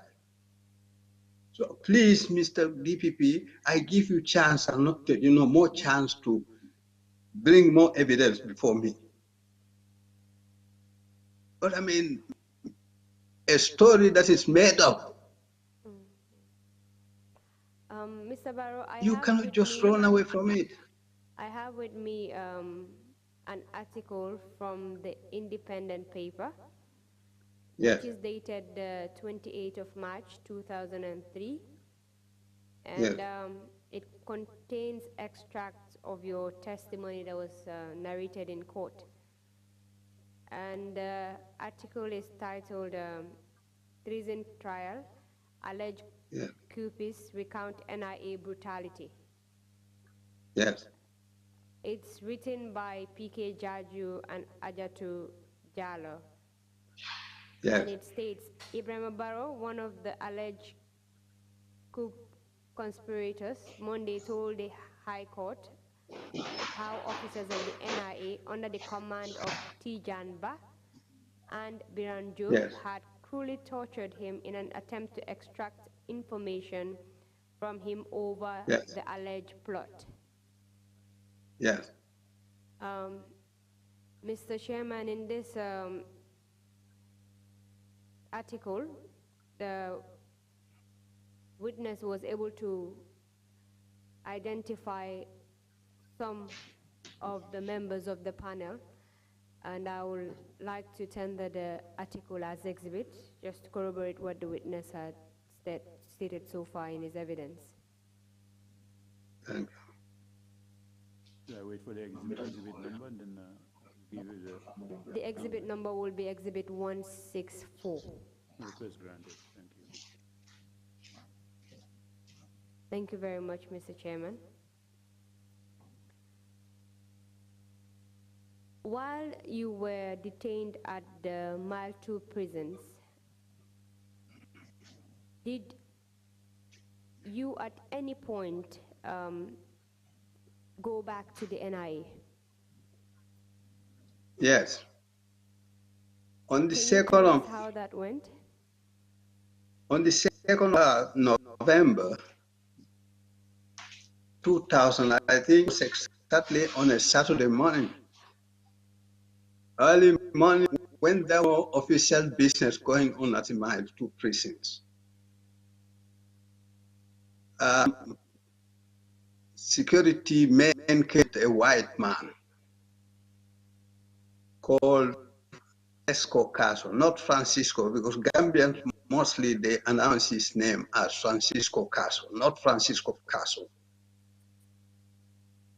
In Italian, Francesco, C-E. Yeah. Francesco Caso. Caso is the surname. He came with soldiers like Musa Jammeh. Musa Jammeh, I just don't know if you people are familiar with his name. Musa Jammeh, they says he passed away. He was what the Gambian security men call us Maliamungu in Idi Amin's administration in East Africa, Uganda, East Africa. They said he was a hitman and also a killer for the president. That's what I learned. I'm not. So they came to my 2 precincts in a pickup, a green pickup truck. And they wanted to see me. David Colley, the then director of my 2 precincts, he sent for me. They came early morning. They came and they took me out. Now, first of all, they came for me on that Saturday. Then they tried to talk to me and say, "Do I know Lalo Jaita?" I say, "Yes, I know." "Do I know Lieutenant Omar Dava?" I say. They wanted me to say that those 2 were plotting to kill Yahya Jammeh because the then ADC to Yahya Jammeh was Friday. They told me point blank, if you say yes, it's going to benefit you. I was smiling at them. We were right in the assistant director's office, Lamin Jara. my prisons. So they took me out and then let me go back to my cell in the confinement section. So they came again, but this time not Malia Mungu, not Jamme. It was Salmina Drame and Francesco Caso and two others, Ba and Jallo. They took me to my NIA. Took me straight to Salmina's office, Salmina Drame's office. I was there until later. Salmina himself called another person, three of them plus the white man and plus me, against me. That's it. That's how it started. Yes. So inside Salmina's office, Salmina started telling me, Mr. Barrow, we brought you here, and the reason why we brought you here from Mile 2, we want you to understand the fact that you are suffering, and your family too outside are suffering. So you better accept what we're going to propose to you. If you accept that, it's going to be great for your future. I say, what's that? He said, now, you see all this keeping you at the Mile 2. We don't gain. Government is wasting money. And to stop that, we come up with this plan. You yes to rose whatever we propose. I said, but what's that? They said, just say yes. You sign it. Tomorrow you are out of here. You are back to your family. And then there is going to be bonus for you. So later let the white man speak to me in Italian. He said, Seria, c'è questa cosa che è troppo buona per te. He said, there is a good thing for you, so grab it. You get out tomorrow, you get some money. Yeah. And then? Sorry, Mr. Barrow, are you telling us that they wanted to pay you to implicate some people? Yes, Lalo Jaite and Omar Dabo. Lalo Lieutenant Lalo Jaite Jaite and Omar Dabo. Yes. So they wanted to release you and pay you money to implicate them, correct? Yes, to go back to Italy or anywhere I want to go out of the country. Correct. Go on. Yes. So I said, no. So they took me in the evening, that day for the first time, how many, for the first time, how many months? Almost a year, I never saw chicken in my life. They brought roast barbecue chicken, half of it, and then they wrap it with potato chips. Yeah, they sprinkle, some ketchup on it. Yes. So they gave me that around 4 p.m. I ate that, and they gave me water to, bottled water to drink. So I had a little bit of relief, but I didn't accept their proposal. Mr. Barrow, can you please just move your laptop a bit so that we can see your whole face?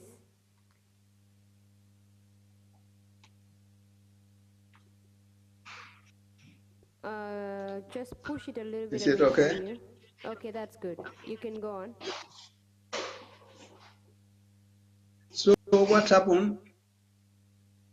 They took me to the back.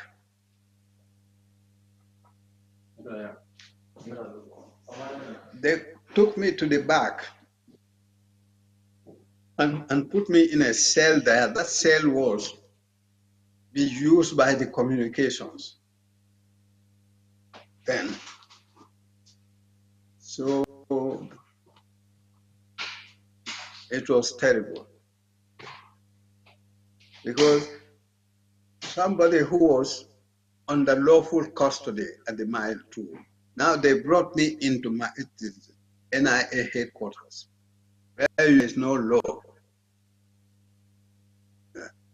only brutes.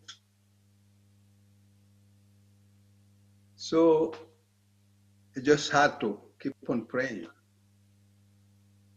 Nothing more. What was going through your mind when they were taking you back to the NIA? I was thinking that they're going to kill me because then I was really sure something was going to happen. Yes. Prayers, because even myself, I dedicate myself whole night to prayers, whole night to prayer, whole night to prayers. And did you agree to do what they wanted you to do? Did you agree to Never, implicate never, Lalo, never. Jaite, and Omar Dawa? No. How did they act when you refused to do what they wanted you to do? Simon at time was telling me, Nakeba, my elder, you look like somebody who is foolish to me. You are my sorry, he said sorry about the language, but you know, I think he said if he were me, he would have the chance. But I mean, so Salmina Drame was telling you that you are being foolish for not Salmina accepting. Drame. Salmina Drame, correct? He was telling you that you were being foolish for not accepting Their proposal made by the NIA to implicate Lalo, Jaite, and Omar Dabo in the coup, correct? Correct. And this time around, for how long did you remain in the cell at the NIA? Yes. For how long did you remain in the cell at the NIA this time around when you were taken there? It was from the 2nd of November to, I think, to the 5th or 6th of December.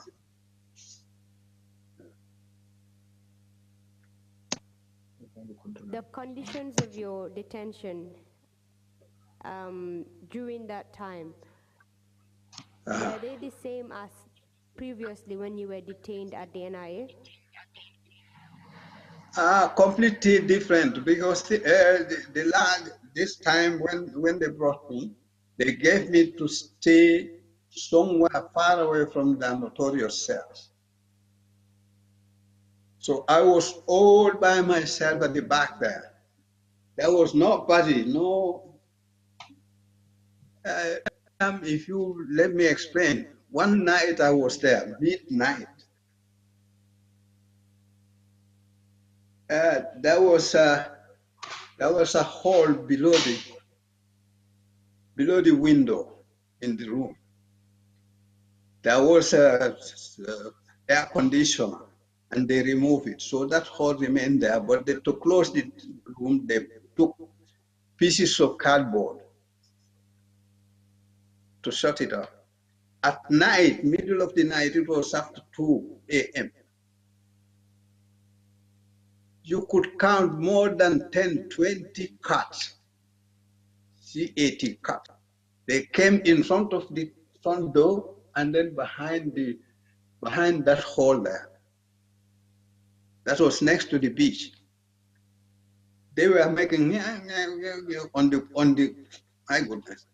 So I had to take a piece of timber, piece of wood. I opened the door like that, I was chasing them in the darkness of the night. Yes, that happened to me there. This is a clear thing. I'm not only that I've experienced so much. That even alone could give someone, the traumatical condition. While you were at the NIA the second time, did you share your cell with anyone else? No, there was nobody charged with treason who ate him when I was there. But next to me, there were two ladies, two sisters, who were brought, and they were detained there in that torture room. They are torturing them early hours of the morning. And also they brought somebody like UDP staunch man. Sorry, let me take you back a bit. You mentioned that they brought in two ladies. Yes, two correct? ladies, two sisters. Yes. Two sisters. How did you know that they were sisters? Because I spoke to them afterwards. Did you get I spoke to to ask them them afterwards. their names? Yes, I can tell you their names. Fatu Jao and Aisatu Jao. They were two sisters. They used to live around Kersering area. Their father used to make the shoes, repair shoes or so. So my goodness, they did very horrible things to those two sisters. How did you know that they were tortured? Because it was next door to me, their room. What made you what made you think that they were tortured? Well, they were shouting, one after the other, shouting, yelling. And later they had to narrate to me because I went to the investigation office where I could read newspaper, Point newspaper, my favorite paper then. Did you get to see them after they were tortured? Yes, I saw them after. Few hours later. Their appearance afterwards? Oh, they were shy, just so bad. They look very, very, very bad. Very, very bad. I was detained by a detainee, but my condition was much more better than theirs.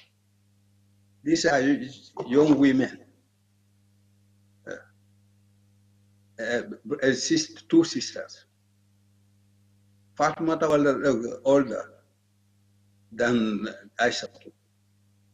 And I can tell you if you want to know what they did to them, if you want to share. Just you can give me the information later. Just send it to me. Write a passage on that and just a paragraph maybe, and just send it to me later. Okay. Thank you very much. Apart from these two sisters, can you tell us who else you saw being maltreated while you were at the NIA? One morning, very early morning, they brought Single Nyas. Single was this senior member of the UDP, opposition UDP.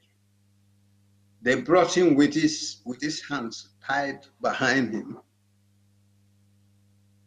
And he was sweating furiously at that time of the morning.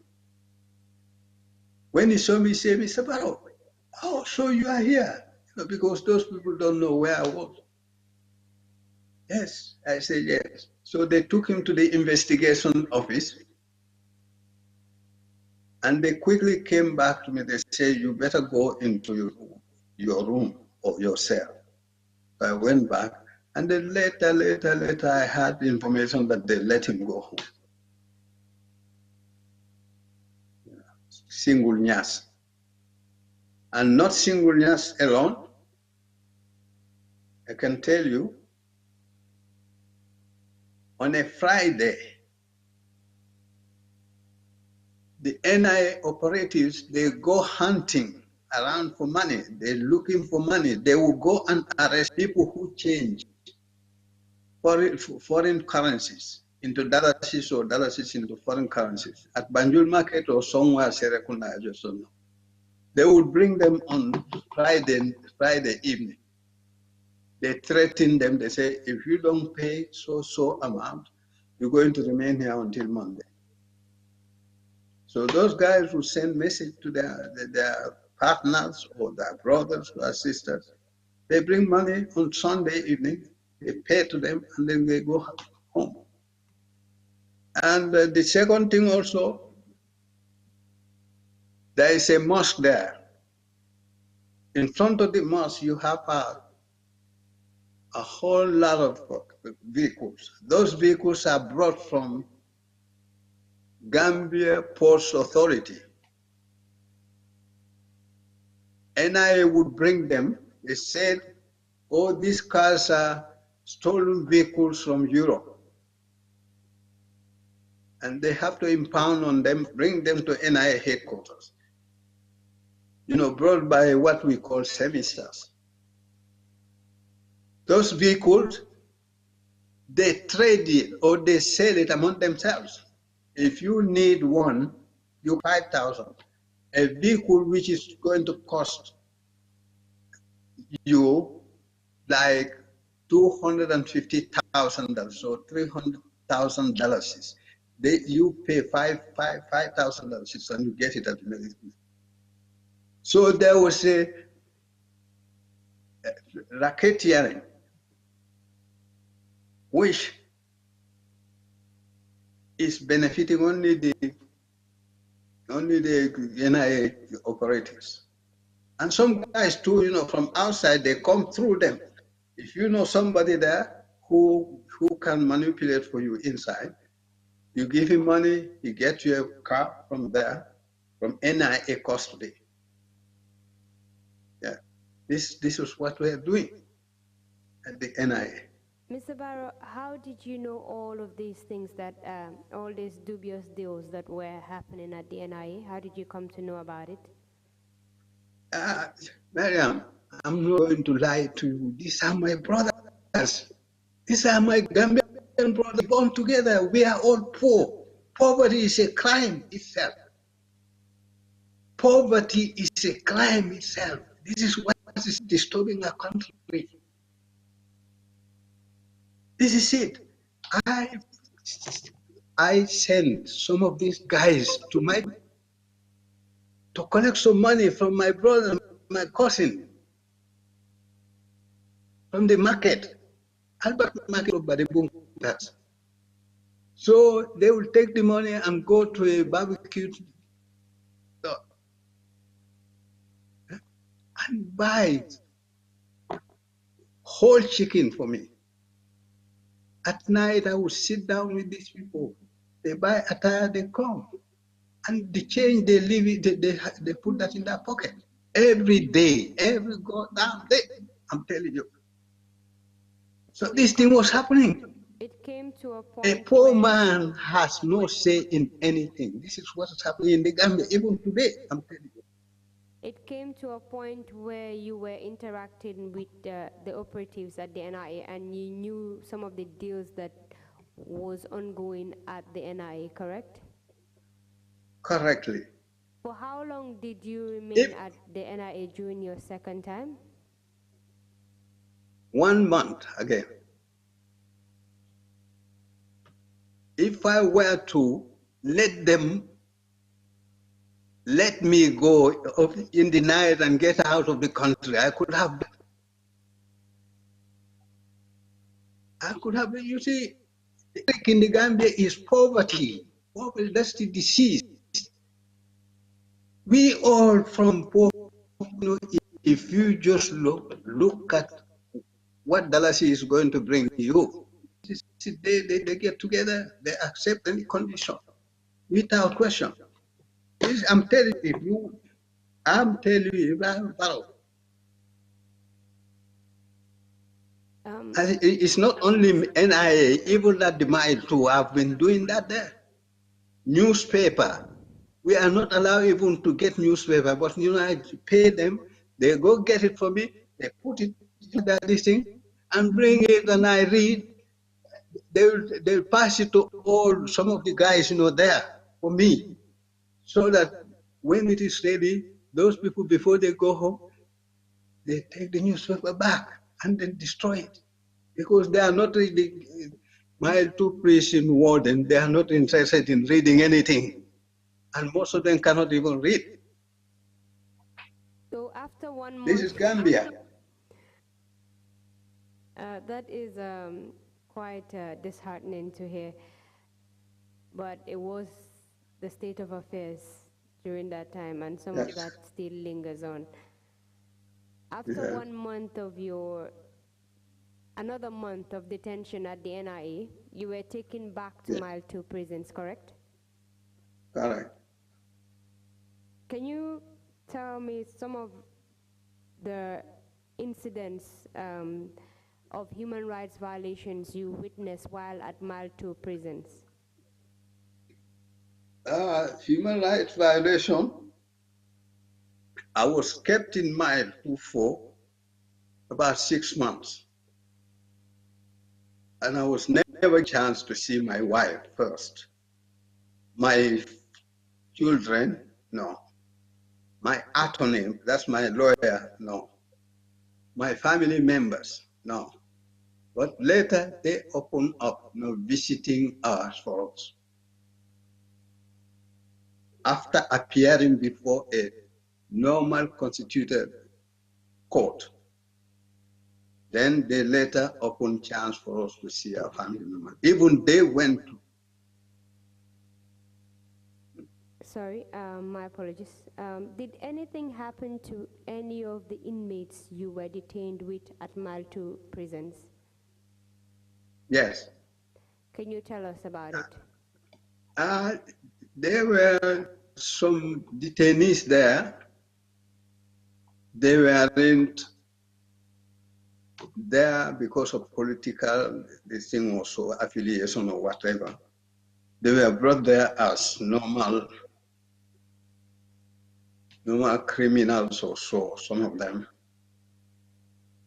But people, there was this Jiba, they called him Kausu. They took him out and then he never came back. It was in the middle of the night. Can you please and tell you us have his badge. name? Can you please repeat his name? Sorry? Kausu Jiba, if I'm not mistaken with the name, but Kausu, a Jola man from Casamance. And you have, then you have Baji, also a Jola man from Casamance. Yes, they were arrested in the Fuladu district, Fuladu area. Sarebojo or Sololo, I mean Sarebojo.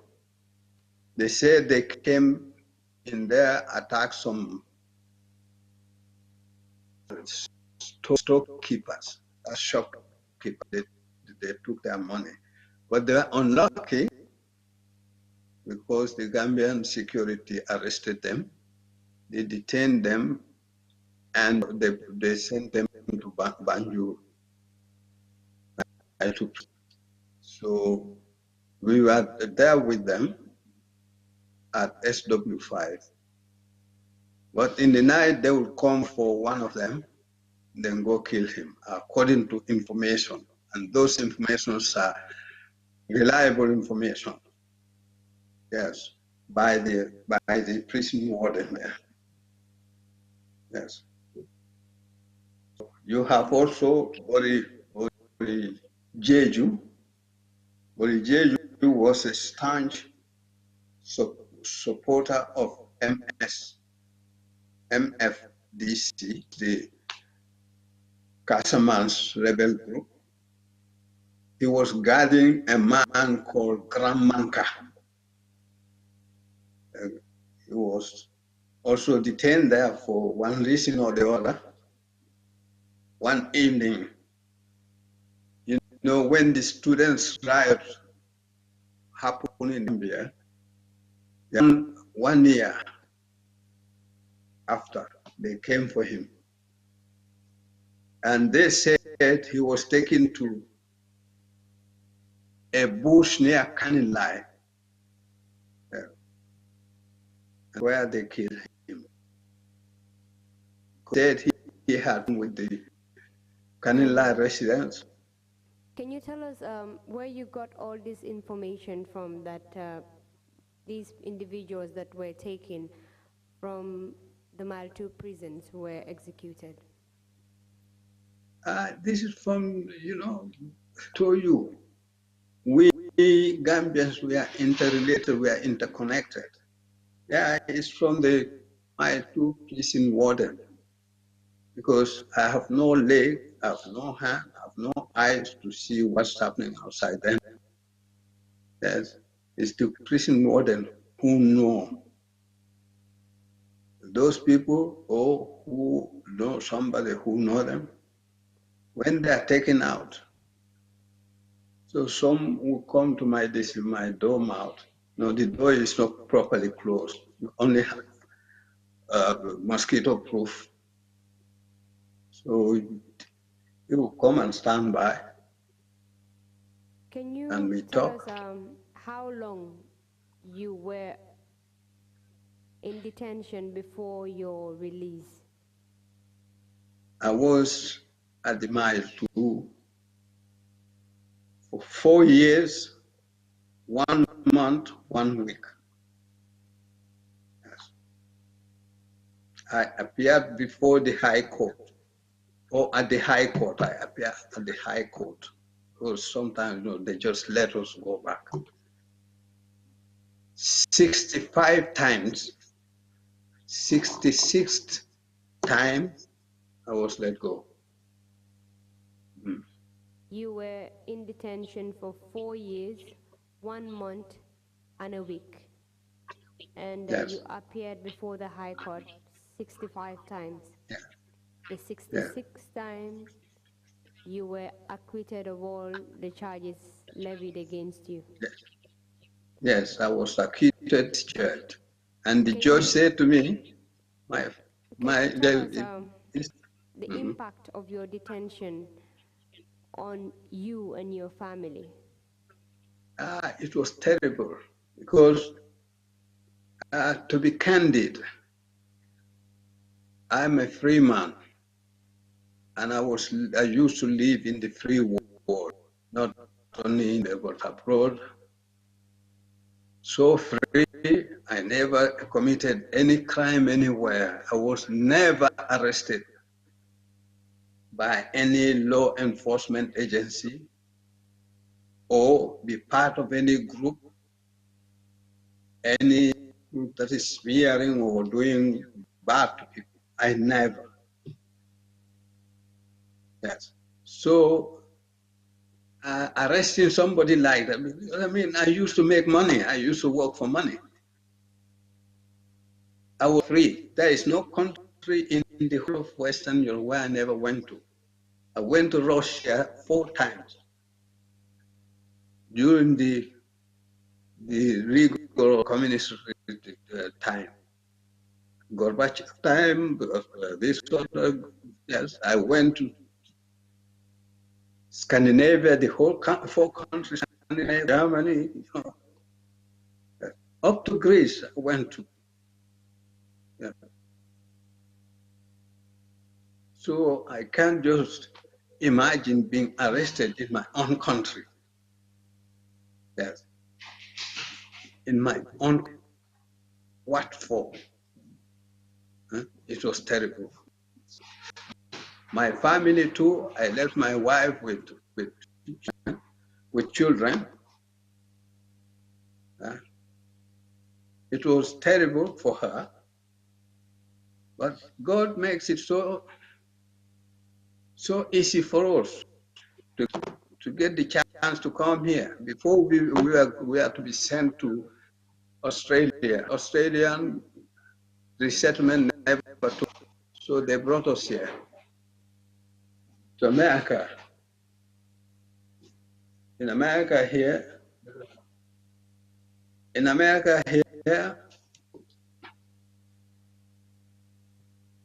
we have, my boy is here with me. He went to Lackawanna College.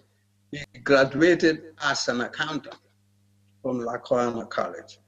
My daughter is here upstairs, who is doing IB, International Baccalaureate. She is in her third year. Can you She tell was us, going to. after your release, why you felt the need to leave the country? When I was released in 2004,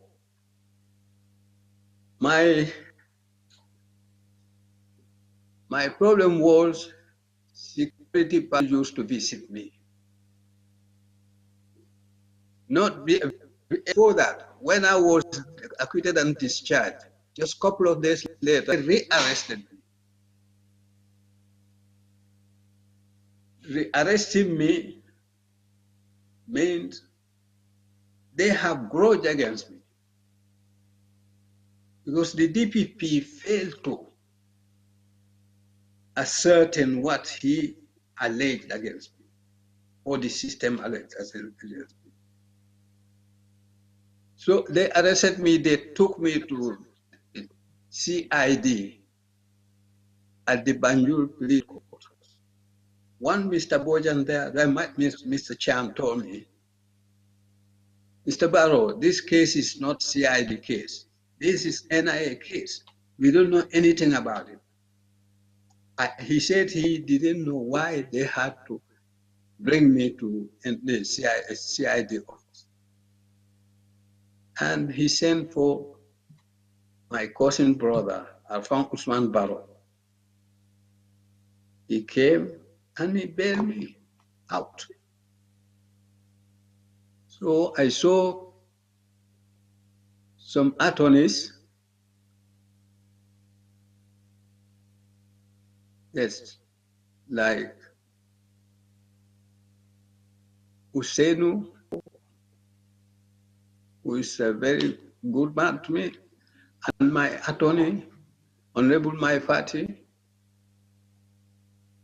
Lawyer Bai, Lawyer BT, they all are, you know that they are after you. You better quit and go somewhere else. Yes, until this regime is out. If that is going to solve the problem. Because if they get you again, you don't know what's going to happen. Yes, that's why I left. So you felt that your life was in danger, and it was in a big danger. which was why you Because then after, relocated. yes, Which was from why you there, left. yes, Sorry. from there, increased the security personnel at my two prison. They used to visit me.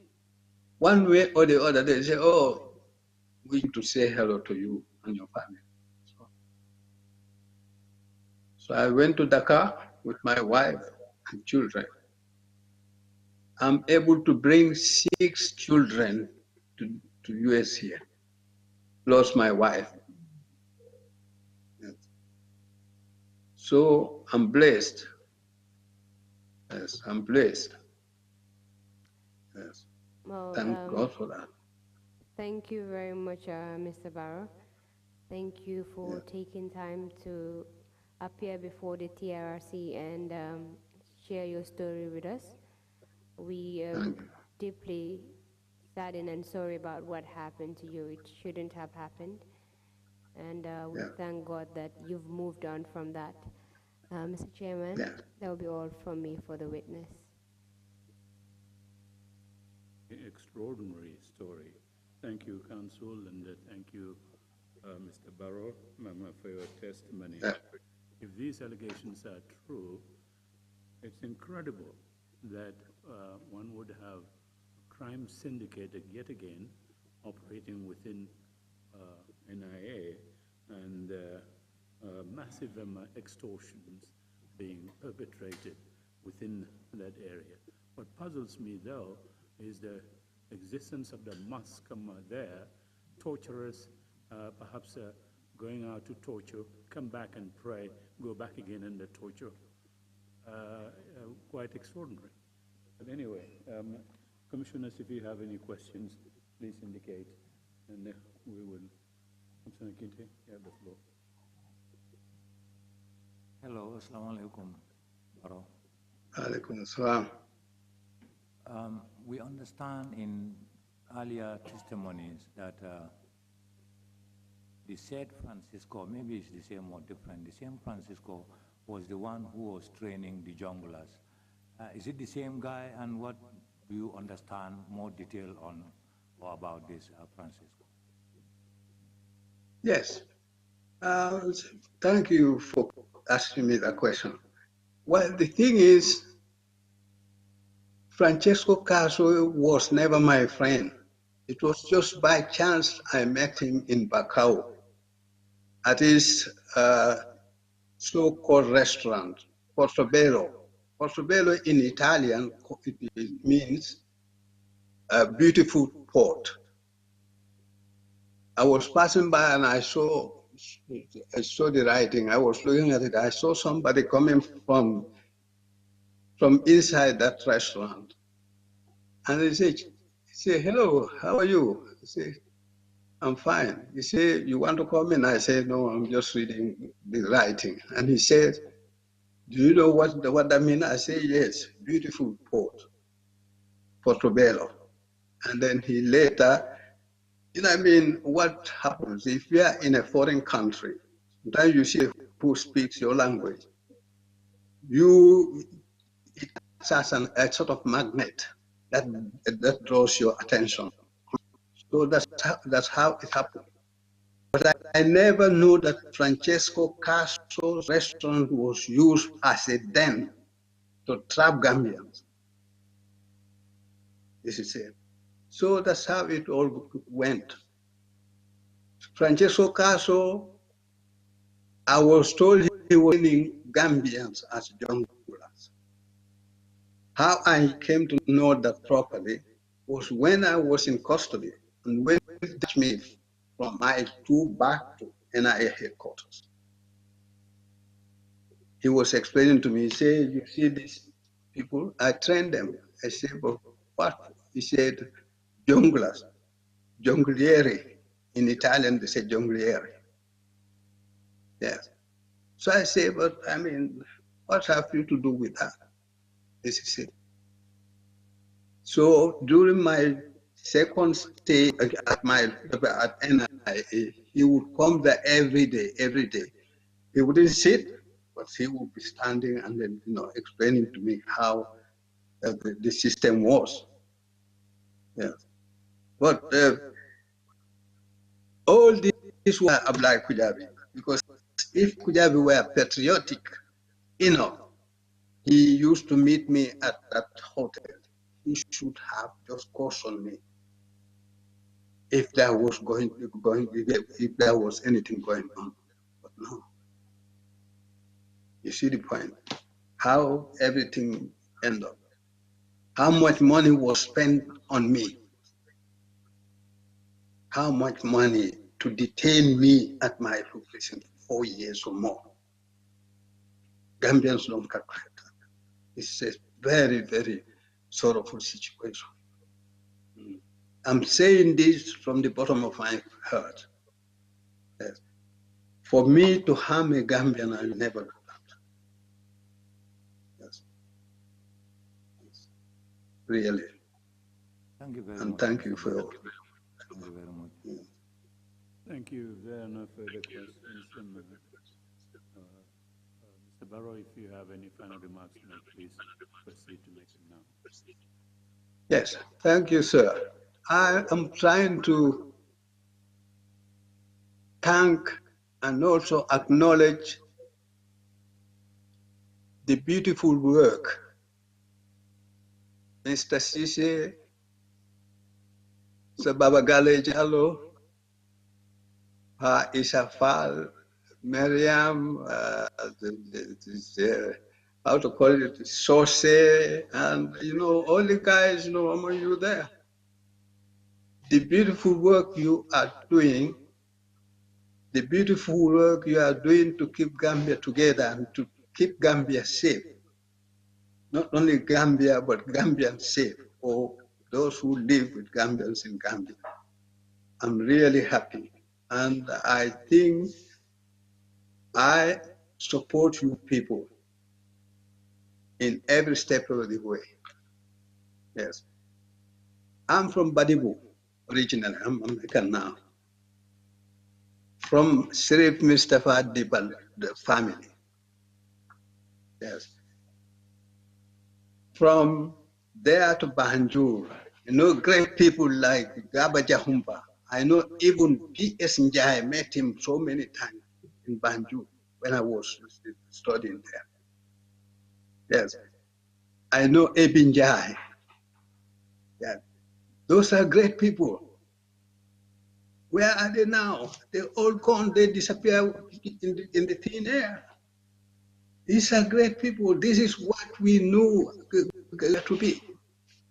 In those years, I'm telling you, because I was studying the Gambia in Banjul, there used to be no street fighting in the Gambia, in Banjul. Then all the people go and settle their scores at the beach. The only people who were a little bit out of normal order there were amateur, to call it, the Yankee Fall, you have Ball Fall, you have Yaya Fall, you have, how to call it, those people even they stay behind the market. Not that they sleep at the market, they're behind the market. They have homes in the middle of Banjul. No brute like it is a joke. No brutes. Look at people like Alasan Sa, Alasan Senghor. I know him personally. There are great people still in the Gambia. Let us get together. Let us just forget about differences and work as one people. Let us help put TRRC to attain your goal. Yes, please. It's sad to be hearing Gambians going after each other. Look at Senegal. I saw Senghor came to Gambia. Where I am today in the Pennsylvania, we don't have Gambians here, but other parts like Philly and Harrisburg, you have Gambia. Yeah, please, I'm begging you, let us just forget about our personal differences. Together as Gambians, we work as one so that this thing will never happen again. I said this in my interview with TV Venkat 24. I'm the one who said it there. Never, let it never happen again. I'm the one inside Ahmed Scattered Jane's office when victims office was there. Yes, Ahmed Scattered Jane know me. Yes. I'm the one who advocated for it. He said, "Let us forgive, but let it not happen again." Yes. So please, thank you, really, thank you. Yes, I'm with tears, really. Yes. Right. Thank you very much indeed, Mr. Barrow, for those very wise remarks. This brings us to the end of our proceedings for today. And tomorrow is a public holiday, Holiday Navy. We are not going to be meeting, and we will make announcement when our next meeting would take place. Thank you all very much, and meeting is adjourned.